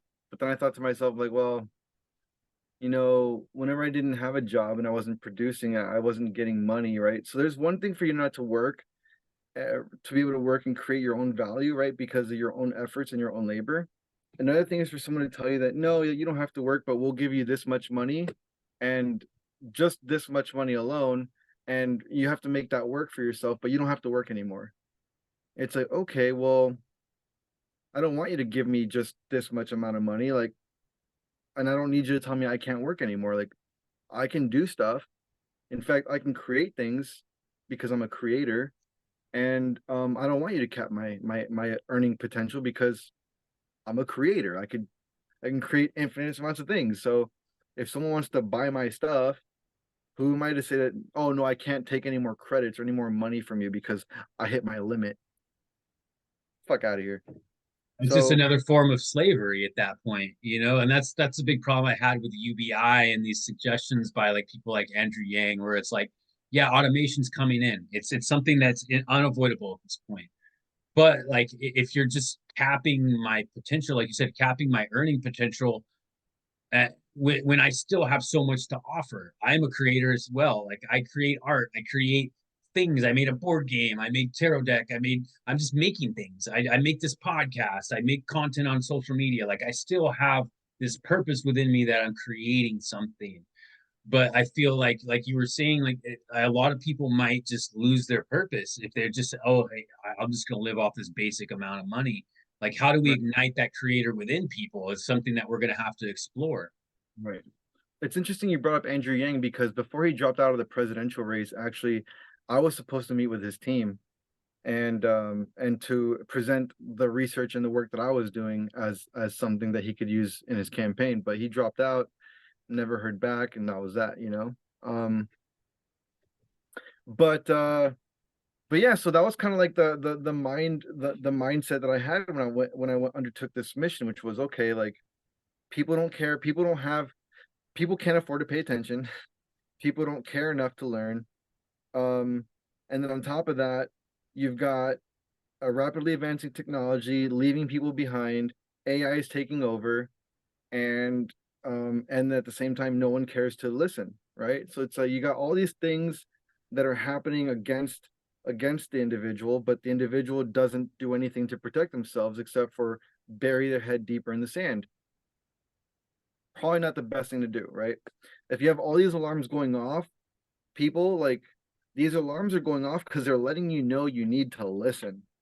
You should be listening, right? And especially if you don't know, like I love people who don't know things ask questions and then they don't want to hear the response. It's like, well, what'd you ask for? You know, it's like, do you want to know or do you just want to pretend to care so you could feel cool and empathetic or sympathetic or whatever, or just care that you're engaged, but you don't really care for the messages that you're about to see? You're blocking your own blessings. You're blocking your own salvation. You know, it's like the answers were right there. I have the answers. I have the answers. I'm giving them. I'm giving you all the answers every single day. You all have the opportunity and you all have the right to listen or not listen. That's not my problem. I'm just here to deliver the message, right? And the message is you need to pay attention. So, you know, as things move forward, like, yes, if AI continues around it's going to displace a lot of people. And we have a big problem with that now because even in the creator community, we have AI creating creations off of other people's work, and the artist that created the original work isn't getting paid for it. So we have this big problem of like rogue AI. We literally have rogue AI. Like the AI is out of the genie lamp and no one knows how to get it back in. So you're not going to hear this on mainstream media. No one's going to tell you this shit, right? Do you think that AI just came about recently? Like, no, AI has been around for a really long time. In fact, they had AI back in the 70s.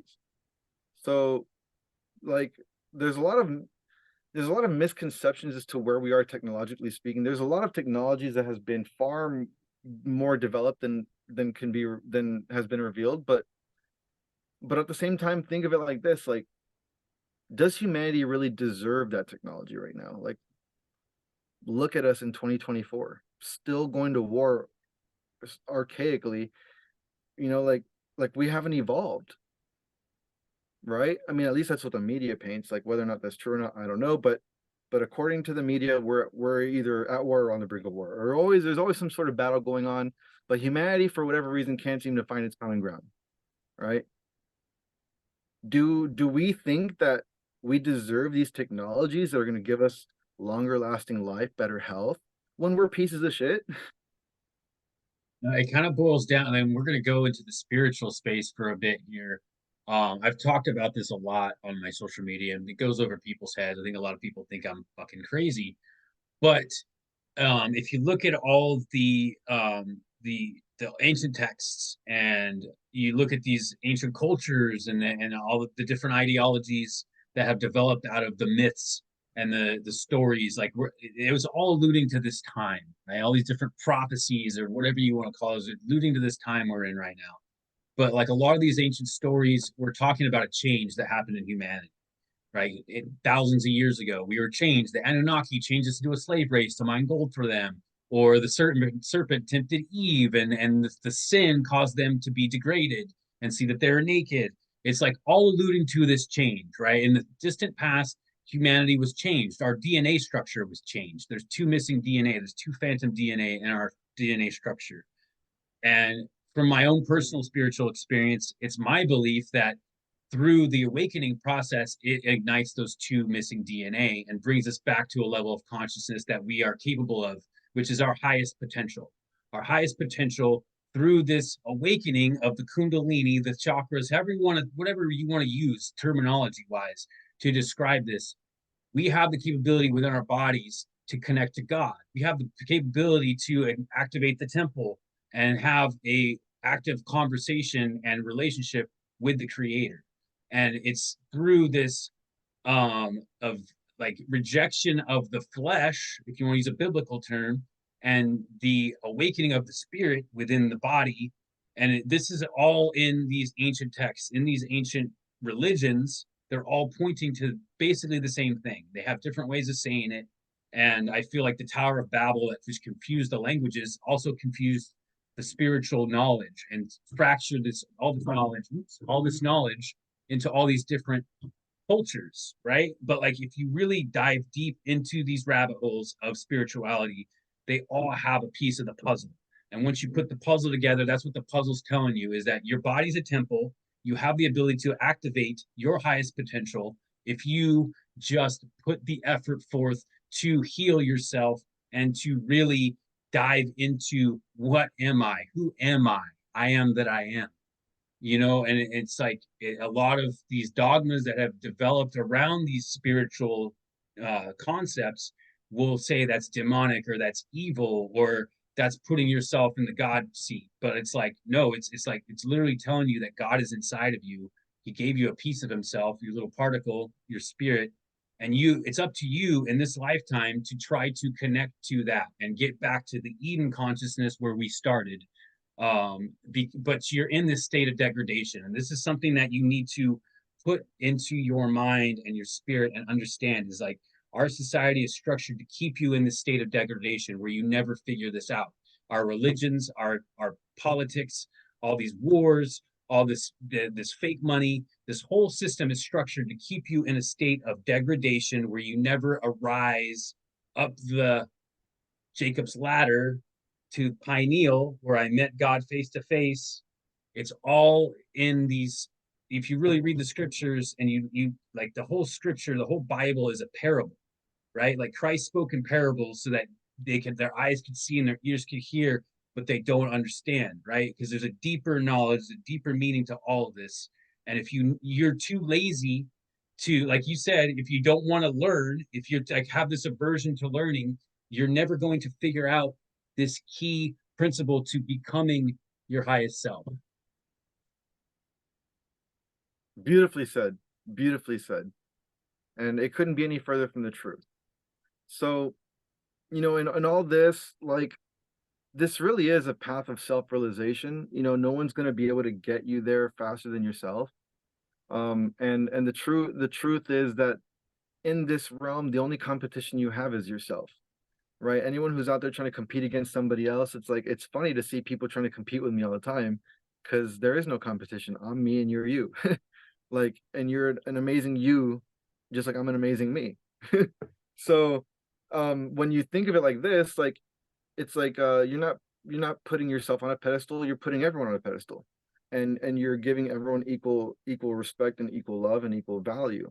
Now at the same time, not everyone deserves that, because not everyone is actually living out that reality. Some people are just take, give me more, give me more, give me more, but I'm not going to give you anything. And like, there's no need for that. It's like, there's plenty to go around anyway. So the reason for even going down this rabbit hole is like, in understanding all these things, it took me a while to like really figure out like how to solve this problem of not just paying people to give a shit, but also figuring out the what do we do when we don't have to do anything else anymore. I started my research in 2017, and it wasn't until 2022 when it finally hit me. It took me 4 years of just going around in circles of like figuring out how to close the value loop. And then I realized like, I got it. When see like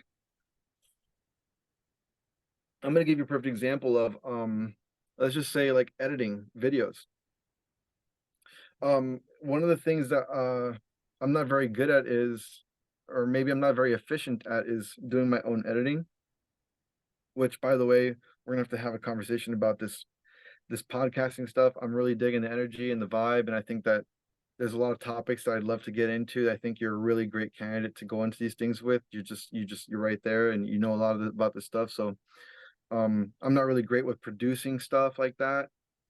But plus my schedule is just extremely busy with all the like meetings and things that I've going on. But I'd love to. I have my own channel. It's Web3 Tribe. And I'd love to expand on that further. And I think that it'll be a perfect opportunity to touch upon some of these things that we're talking about here, plus getting into just deep diving into some archives of research that I found, which I was able to share with you not long ago. And that was like just one, and I was just going through my hard drive, dude. I've got ridiculous amounts of just archive data that I've been scraping off the internet for years. It's just like it paints a different picture of history that people know.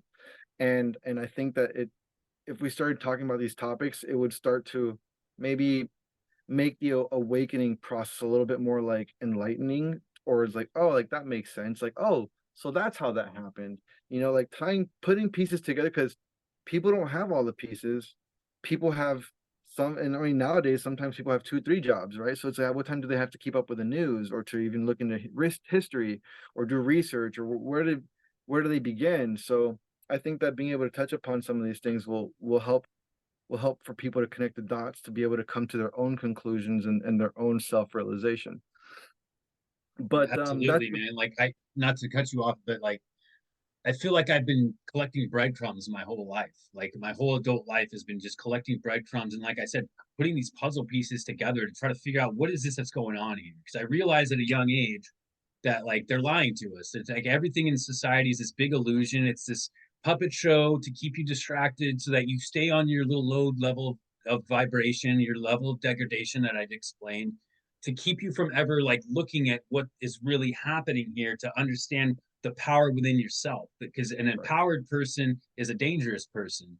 And correct, like you and I saw each other, right? Like that's why we're vibing, that's why we're connecting, and that's why we're both on this mission together now. Like we know where this is going, we see it, we are given the gift of understanding and wisdom from the creator to take this mantle on and push forward, because we see what's coming. we see right, we see the writing on the wall, and we know that we can help other people by giving them this information, because that's what's been kept from us, is this and it's a lot to take in. And if we can just take it, piece by piece, and make it palatable for the masses, right, to kind of bring the people who want to come along, because there's people that want to come, and there's people that like you said, they want to keep their head in the sand as deep as possible. And those people, we can't worry about those people, but there are a lot of you out there, I know, that are hungry and just want the light pointed in the right direction. And I feel like that's the gift I've been given, is to be that lighthouse, to point you. I'm not going to drag you through this fucking portal with me. I'm not going to drag you along this path, but I will shine the light for you if you want to follow and you fucking want to lead. If you want to pick up breadcrumbs that I leave and that you and I can leave for people, then that's what we're here for. So I'm 100% on board, brother. nice, nice. And so it comes to it gives me great pleasure to share with your audience, and for the very first time publicly, really, because I've been very quiet about my movements and what I'm doing. I've been very stealth mode. The stuff that I'm dealing in is considered to be highly disruptive. it could completely topple industries or revolutionize industries. And so those things become matters of national security at some point. So I'm heavily watched over. I've got I'm sure I've got several alphabet agencies watching over me, and if not surrounded by industrial spies from either Google, Facebook, X, and maybe even all of them, and the military in some degree. Like, there's just a lot of different people that are in the mix because of the level of disruption that we're dealing with right now. And it's no secret, like, a lot of the stuff that we've been working on, my team and I, for many years, had to be done clandestinely. The stuff that we're working on is actually presenting a new ecosystem that is completely backed by hard assets. I partnered up with an organization called Save the Artists out of Austin, Texas, who recently partook on the lunar lander mission that went up in February. There was a company called Intuitive Machines that put up a hard drive that claims that their technology is 1,000 years corruption free. So it means it could withstand harsh conditions for up to 1,000 years without being corrupted. And what they've done is they put a digital art gallery on this hard drive and they shipped it to the moon. So the artist that I'm working with, Chacasso, he is artist number 143 out of 222 artists that got to go to the moon. And that's a really big deal because this artist painted his way to the moon, and he donated his entire personal art collection to humanitarian art projects. So when I learned about this, I was like, you know what, this is beautiful. This is an absolutely wonderful use case for me, and I could take the technology that I've been researching and I could wrap it around their business. So what I did is we created a social network. And it is an invite only social network, so there's no point in me talking about it right now. It's one of those things like, if you got the invite, then you got the invite, and and otherwise, like, when we go public, then you'll know about it, and you'll have an opportunity. I will share with you the link, and if you want to share with whoever, like, it's up to you. It's up to you to use your discernment, who deserves to be invited and who doesn't, in terms of what we want right now is to have people that have like-minded vision, mission, and cause. So this is just a pilot system. The idea is to build a proof of concept whereby, because it is an invitation-only network, your money is not good in this network. The only way that you can actually get into the network is by you buying a piece of physical art from our art gallery. So by you buying art from our art gallery, you get the invite to the network, which, what does that make the value of art? It makes it more valuable because art is your entrance into this network, not your money, right? So you buy the art piece, you get the invite, boom. Now you're in there. Now you're in a community of artists where artists are creators, right? If God created man in his image and God is a creator, therefore man is a creator. And so we are all creators. And so what I've done is I've launched a Facebook-like system. And instead of weaponizing the information and giving it all to corporations to just harvest you literally for money and energy, which energy is money, just energy harvesting you to get all of your value 24/7, as much as they can of it, and feeding the machine all of your data so they can get as much of it as they can out. What I've done is I've turned the tables around and said, you know what, I'm going to pay you for engagement. For all the things that you would normally be, all the things that normally would be taken from you, you're going to be given. For all the likes, comments, and shares, for all the new original content, you're going to get paid to participate and collaborate, which is your proof of work. You like, comment, share, it's a proof of work. You did it. I can go back to the blockchain. I could see that you actually did that. You liked it, you commented, you shared it. I could see it. Proof of work. And whenever you post new posts, I could see it. You did the work. And what you're going to get paid in is a token called karma. So you're going to be getting paid in karma. Now, for those of you that don't understand tokenomics and understand how staking and all those other things, this is not your lesson for right now, but do check back with Web3 Tribe, and I'll try and get some content out on those things and breaking those things down for you.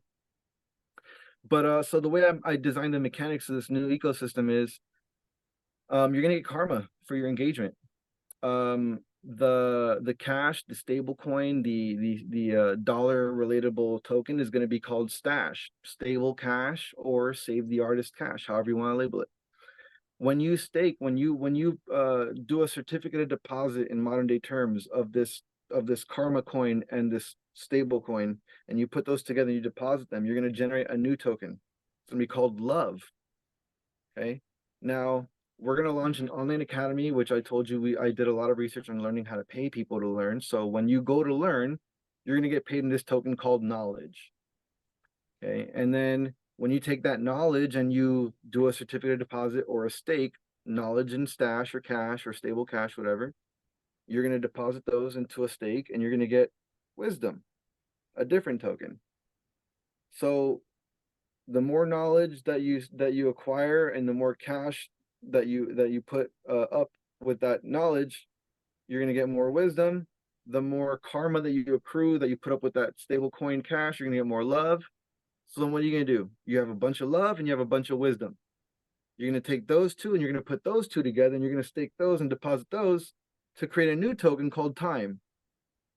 And that is, my friends, when you're going to understand that time is the most valuable thing that you can have. But you can't have time. You can't gain time if you don't have love and if you don't have wisdom. It just doesn't work that way. You have to have love and you have to have wisdom if you want to beat time in this world. That's the only way to do it. And for any of you who are not happy, who are thinking that you're not someplace that you want to be, that you want to be somewhere else, like, and that you feel like you're just spinning wheels and that you're losing time, it's because you're somewhere in that wheel, you're missing love somewhere and you're missing wisdom somewhere. Because if you had the love and you had the wisdom, you'd have all the time in the world. You wouldn't be dealing with this stuff right now. So there's some things that people need to understand, that we have to go search inside. The answer's not outside. The answer's never out there. The answer's always inside. And we all have our own answers, but we're so busy picking fights with other people, trying to point out the flaws in other people, that we're not looking at ourselves to see what's wrong with me. Right. And so, and this is the reason why I designed the system, because I tell you it's an invite only, because I only want people that want these things. I only want people that want absolute truth, people that want to help other people that want to do good things. And then once we build that proof of concept, that we say, hey, look, amongst ourselves, we were able to agree to work out these types of societal contracts or these types of societal scenarios. Once we could prove the test bed of society, saying, hey, we were able to resolve our issues without any authorities on this level here, we can do this. We can scale this. We can scale this to a place where it can go global. And again, all it requires is for us to agree. The reason why the dollar holds value right now is because we all agree. We all say that because the US government says that the dollar holds value and that they're willing to go to war to prove that the dollar holds value, we're going to say, okay, please don't go to war. We'll just accept that your dollar holds value. And we're just going to keep going about the way that we've been doing things for a really long time, because we don't know any better.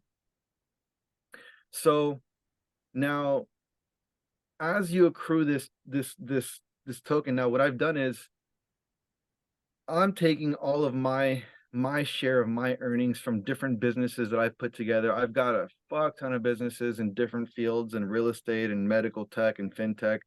I'm actually launching banks out of a native tribe. I'm chartering sovereign banks, and I'm registering sovereign businesses out of a native territory, which we could expand on another time. I know that we're not going to have too much time to get into that today, but this is just to get people enticed and engaged into what the possibilities are of a brighter future. So there's a lot of things that are happening that are shifting, and just being involved at this stage. I know that right now it's really tough for a lot of people to see the light at the end of the tunnel, or, per se, but it's not even that. Like, there's no tunnel, right? If you remove the tunnel, you're just going to have the light, right? So I love that. Right. So it's just like, it's all perspective. It's all perspective, and we're all in the weeds. I mean, none of us can really see what's right, what we don't see, or what we don't know. And it's not your fault. It's not your fault that you don't know what you don't know, but it is your fault if you don't go look for it. It is your fault if you don't go find out. It is your fault if if you don't get out of the way of yourself to allow yourself to understand new things and experience new things that you didn't understand before, then it becomes your fault. Then you cannot give the blame to somebody else because you had the opportunity. You didn't seize it. You didn't carpe diem.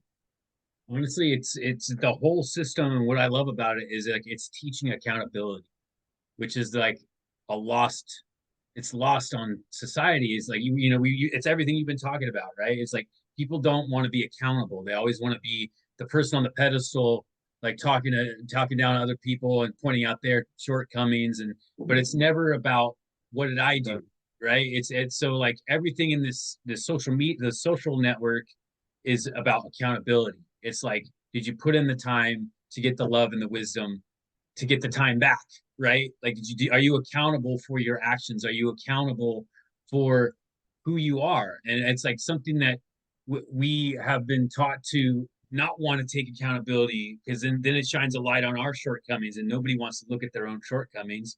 Everyone's averse to their shortcomings. They always want to point out other people's shortcomings, and this kind of comes into society, the society of like cancel culture that we've kind of built, of like all these people are holding other people accountable for things that happened before, but the people that are the loudest in the cancel culture are usually the ones that have the biggest skeletons, right? And they don't want to be accountable for those skeletons. So it's like, oh, let's deflect to these people that need to be canceled, but like, I hope they don't look at my skeletons, but like, if we can come to this place where we can agree that accountability is valuable, like let's have some value behind accountability, and all hold each other to the same standards, and we can build a new world out of this fucked up structure that we've been thrust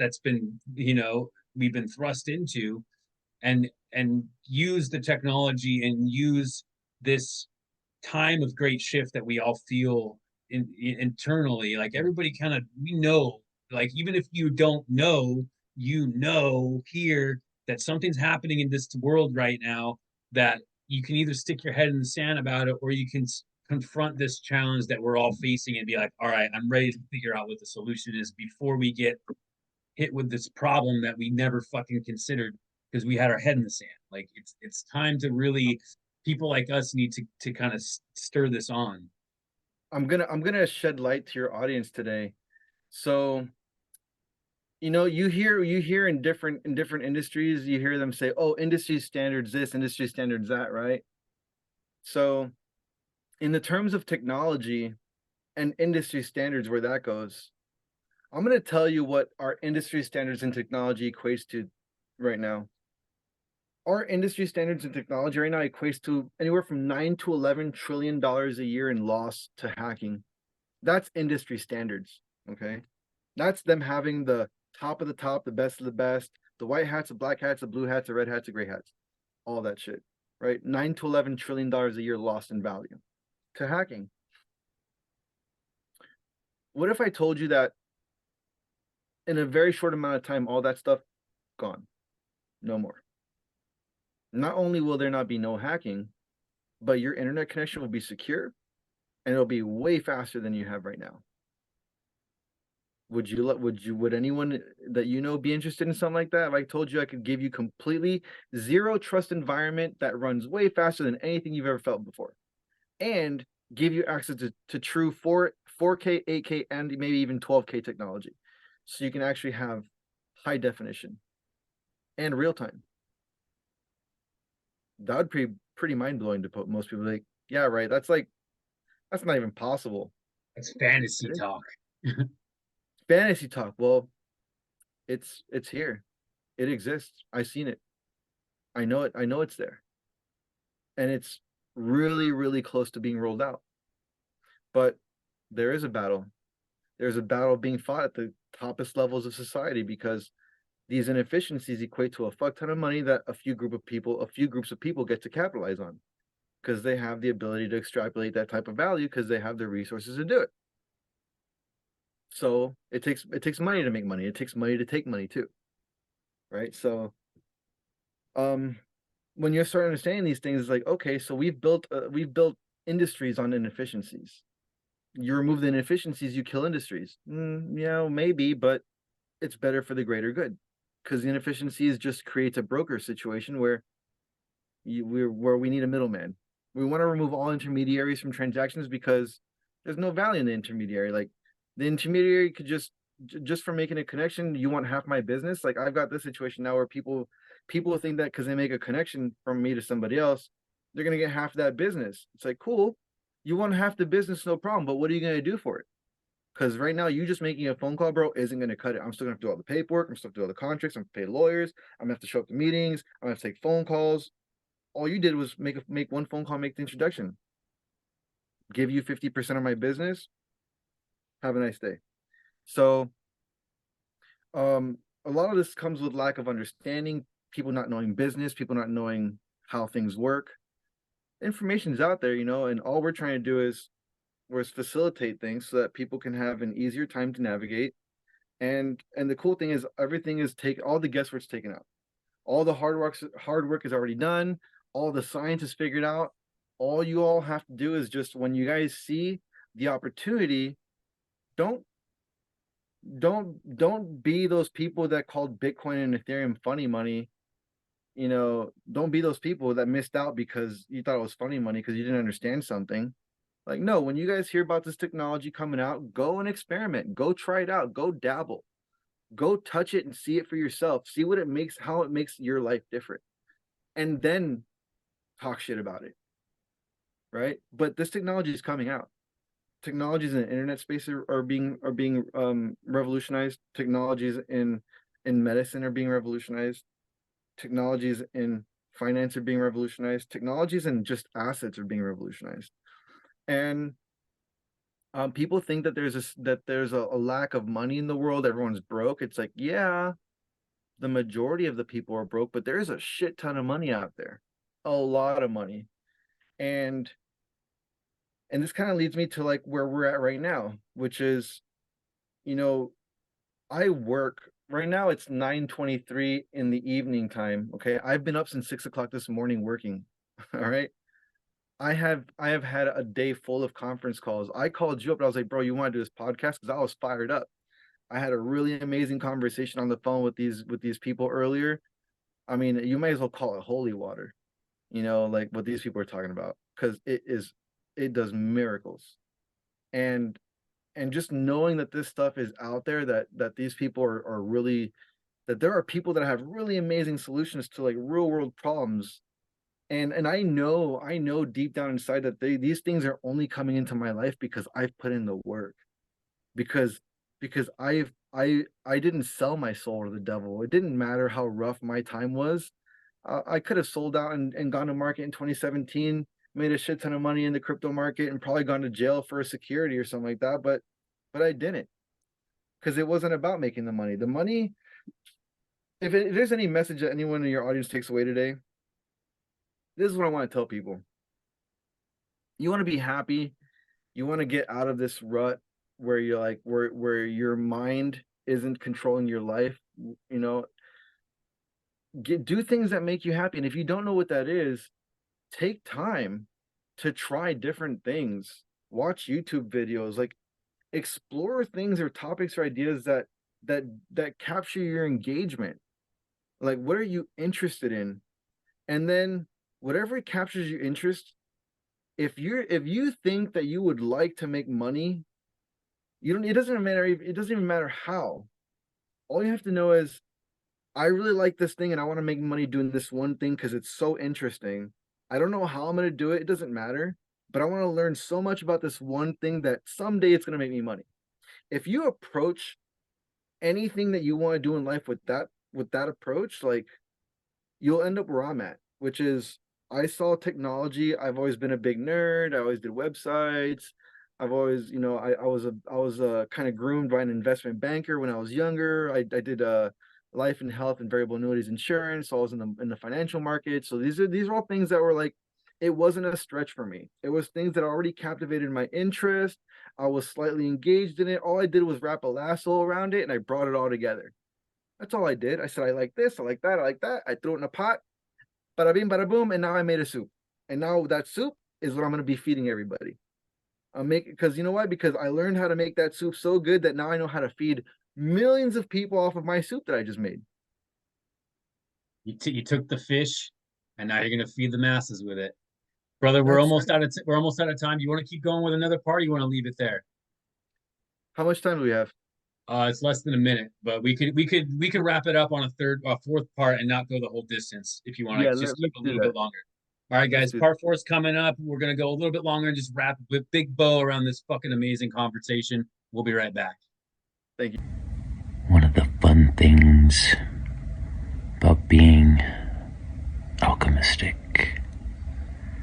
is you get to talk to nature. I talk to the trees.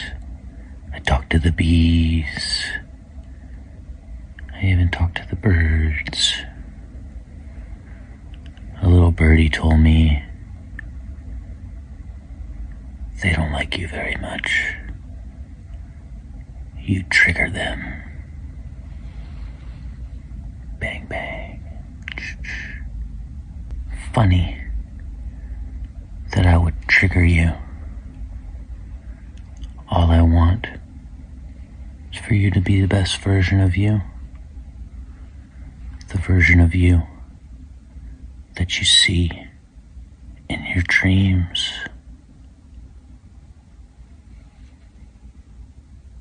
I want you to find your I am, your divine self. I'm just a messenger. So don't shoot the messenger. And remember, I see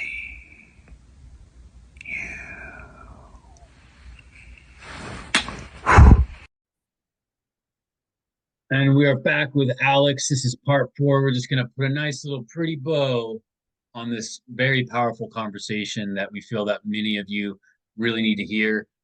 Alex, you're doing a lot of very powerful work that it pleases me to be able to join up with you on this mission. And we're going to have a lot of information for you guys going forward as we launch our own podcast. So why don't you give them a little bit more info on how we're going to be able to, they're going to be able to consume this podcast. Sure. So first of all, the honor is all mine. Thank you, brother. I do believe in, divine timing. I think that, had we gone into this conversation when we first had encountered across each other, like I wasn't ready. I wasn't there yet. My mind wasn't there yet, But that this goes for me too, man. Like we met each other, I feel like when we were both kind of in the same space spiritually. Like we had just entered into this dark tunnel, dark night of the soul, if you will. And we met each other to eventually come to this point we're at now. But we had to be both go on this dark journey of hermit mode to really find ourselves. And that's kind of where we both embarked upon this journey at the same time. And now we're in this space where we're ready to kind of join forces because I found what I was supposed to find within myself, and you found what you were supposed to find within yourself. And like you said before, everything's within, everything's inside of us. And it's about going deep into that dark ocean within and finding that little pearl that's deep down in there and bringing it to the surface and being like, oh, this is it, and we're at that spot. So now that we're there, it's about helping others do the same thing. And I think that's what we've been called to do. correct. So it's been a pleasure talking to you, Alex. We're going to have a lot more for you guys. So stay tuned to my social media, and I will be giving you guys updates on how to watch our podcast that we're going to launch. And it's going to be very enlightening, to say the least. So the community is called Web3 Tribe. The idea is that I wanted to create a tribe that you don't have to be in a you don't have to be in a physical location to be a part of this community, which is why it's the Web3 community.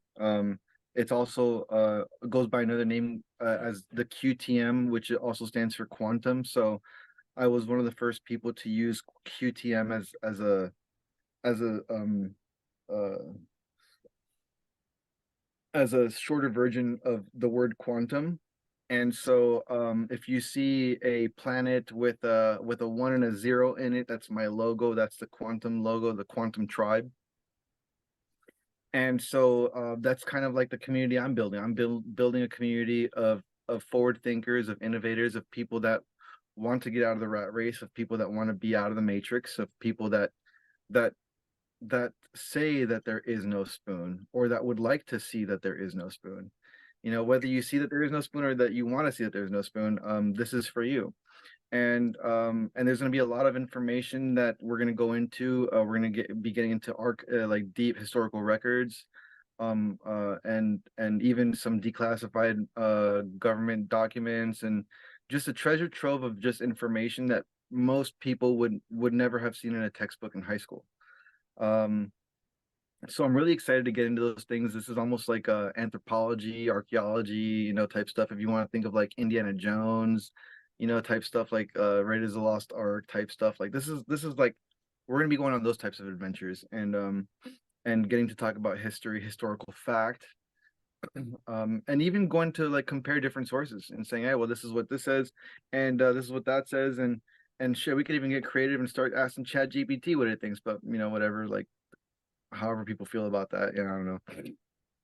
But the idea is basically we want to just put disclosure of information, right? Because the more information that's out there, the more that people can make decisions for themselves.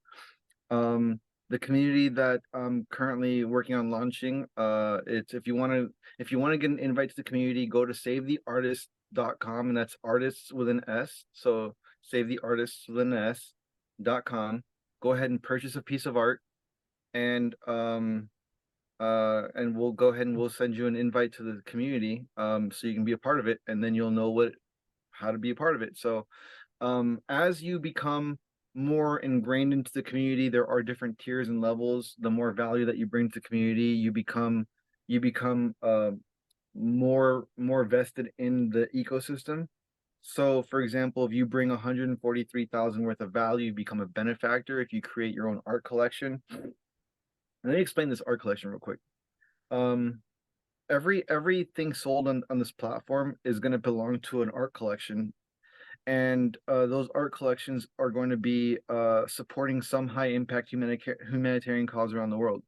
So for one example, let's just say Save the Oceans. We have a collection of ocean themed art, and anytime a piece of art sells from Save the Oceans collection, percentage of that goes to one of our contacts out in Florida that creates, like, I want to say 3D printed coral reefs that are eco-friendly, that are good for the environment, to help repopulate the oceans with fish. All of that is fully paid for and funded by the sale of art. So that is one of the examples of how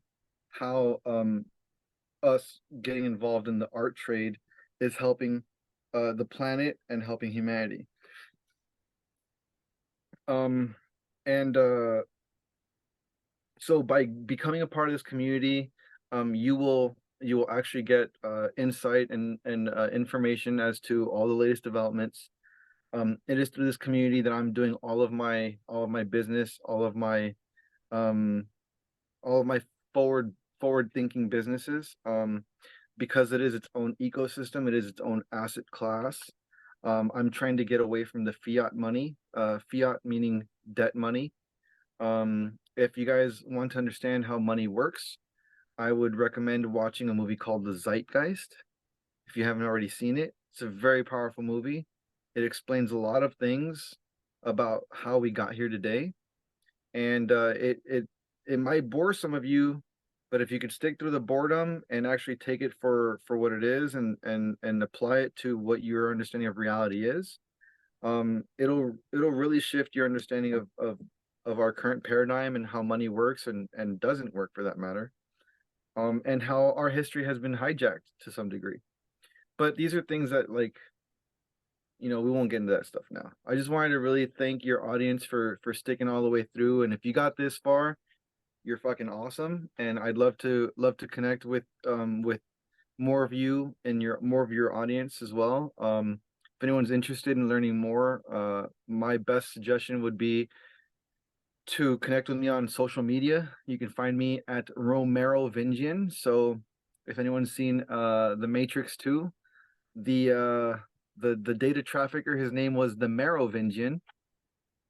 Well, there's actually a really interesting story about that. So my last name is Romero, and so it's Romerovingian, right? And what people don't people like, if anyone that studied or understands any history, the Mero part of Romero actually belongs to the Merovingian. So I actually am a descendant of the Merovingian dynasty.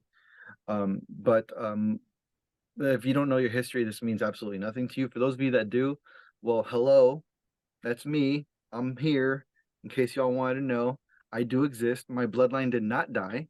My bloodline was not exterminated. In fact, we are very much alive, and we are here, and we are kicking butt and taking names, just so you know. So a lot of what's happening in my reality is a lot of the work that I've been doing. It has been a humanitarian effort. It has been a study of figuring out how to solve problems, while to some degree I could say it was a little bit selfish, where I wanted to do it for myself, but I did it for myself because I wanted something greater for humanity, right? And so I was able to figure out how to solve all these problems because I really wanted to fix a problem, a before I brought new life into this world, because I do want to have kids. I intend on having lots of kids, but I didn't want to bring them into a fucked up world. So I try to do my part to try and make it as best of a reality as I could to be able to bring them into it. Luckily, by the grace of God, the stuff that we're doing is so powerful, so impactful, that I feel confident now bringing life into this world. Like, there actually is a future to bring them into. Like, all the doom and gloom stories that we heard about AI and all this other stuff, like, it doesn't matter anymore because we have the technology to supersede all that. It's just all fear mongering.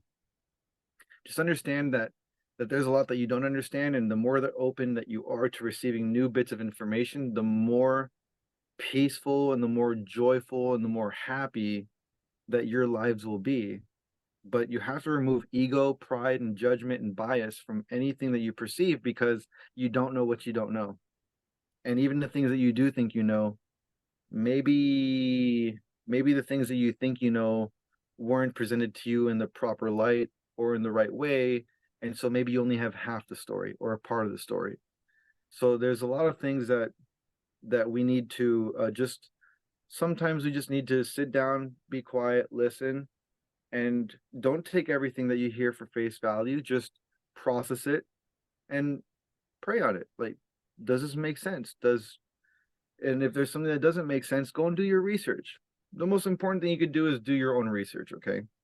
And don't ever take anyone else's word for it. Oh, because this guy said that, because that guy said that. Again, the year that I was studying econophysics, the course didn't exist in college, so who was I going to ask? I didn't have anyone to ask. I had to figure it out for myself, but I had to trust my own intuition, right? So just like that, like, if you guys are really passionate about something and you wholeheartedly, like, you put your heart, soul into something, the answers will come even when you don't know and when you have no one you can turn to. Just turn to God. God will give us all the answers. He hasn't, like, for someone who's come from my background, I told you I was down in the dumps. I was down in the gutter, and Miami is known as the dirty for a reason. It's the dirty South. And for someone like me to make it out of there, I'm a testament, and I have a testimony that if I can do it, and I'm not that really special, like, you can do it too.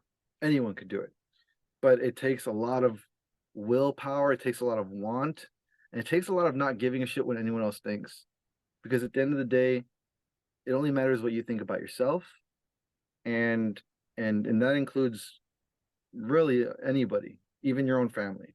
Like, to some degree, obviously, like, if you're not taking care of yourself, maybe you should take a couple hints.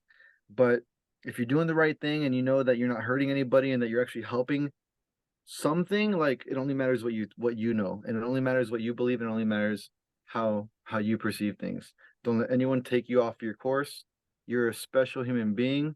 You have a special purpose on this planet, and your job here is to love each other, and that is how we're going to bring ourselves up. And at some point, if we continue down this path, we might have an opportunity to travel the stars, but we still have a ways to go before we get to that I think that we're really close. I think that in our lifetimes, I think in our lifetimes we'll be able to see that. But it's really going to take the collective to want to come together and to put all of their differences aside, you know. And that's all I have to say about that. I think we can get there, man. And to put a bow to put a bow on all of it, like we're moving into this new period of human history, this big collective shift. It's all been pointed to by all these ancient religions. They've been pointing to this time period, Kali Yuga, the apocalypse, all this different stuff. And it's pointing to this shift. And the way we get through it and make a better world is accountability and authenticity. If you can find the accountability for yourself to really seek in within the greatest version of yourself, the authenticity of who you really are. And if we can do this all collectively, there's nothing we can't do. Because once you find your accountability for who you were and heal the old version of yourself into the authentic new version of yourself, and you awaken that consciousness within you, if we can do this collectively, there's nothing that we cannot face. There's nothing that we cannot do, because that is the God consciousness that is trying to emerge for this shift. And don't stick your head in the fucking sand, because you're going to get left behind. And that's the ultimate message of what today is about, and what going forward we're going to try to bring you is the courage and the information for you to be accountable and to find that authenticity, so we can all move to this future together and be comfortable to procreate, that we're going to bring our children into a world that we can be proud of and leave this world better than we found it. Yes. So Beautiful. that's it for this episode with Alex. Look, stay tuned for more. Me and Alex are going to launch our own podcast where we bring you empowering information that can help you to get to this place. And Alex, I appreciate you, brother. I love you, man. I'm very grateful that you were brought to me for us to embark on this mission together. And the best thing about talking to strangers is, now that the episode is over, we're no longer strangers. Hallelujah. Thank you, brother. I love you too. And Love you, thank you man. all the audience. If you stayed this far, you're amazing. We'll talk to you guys soon.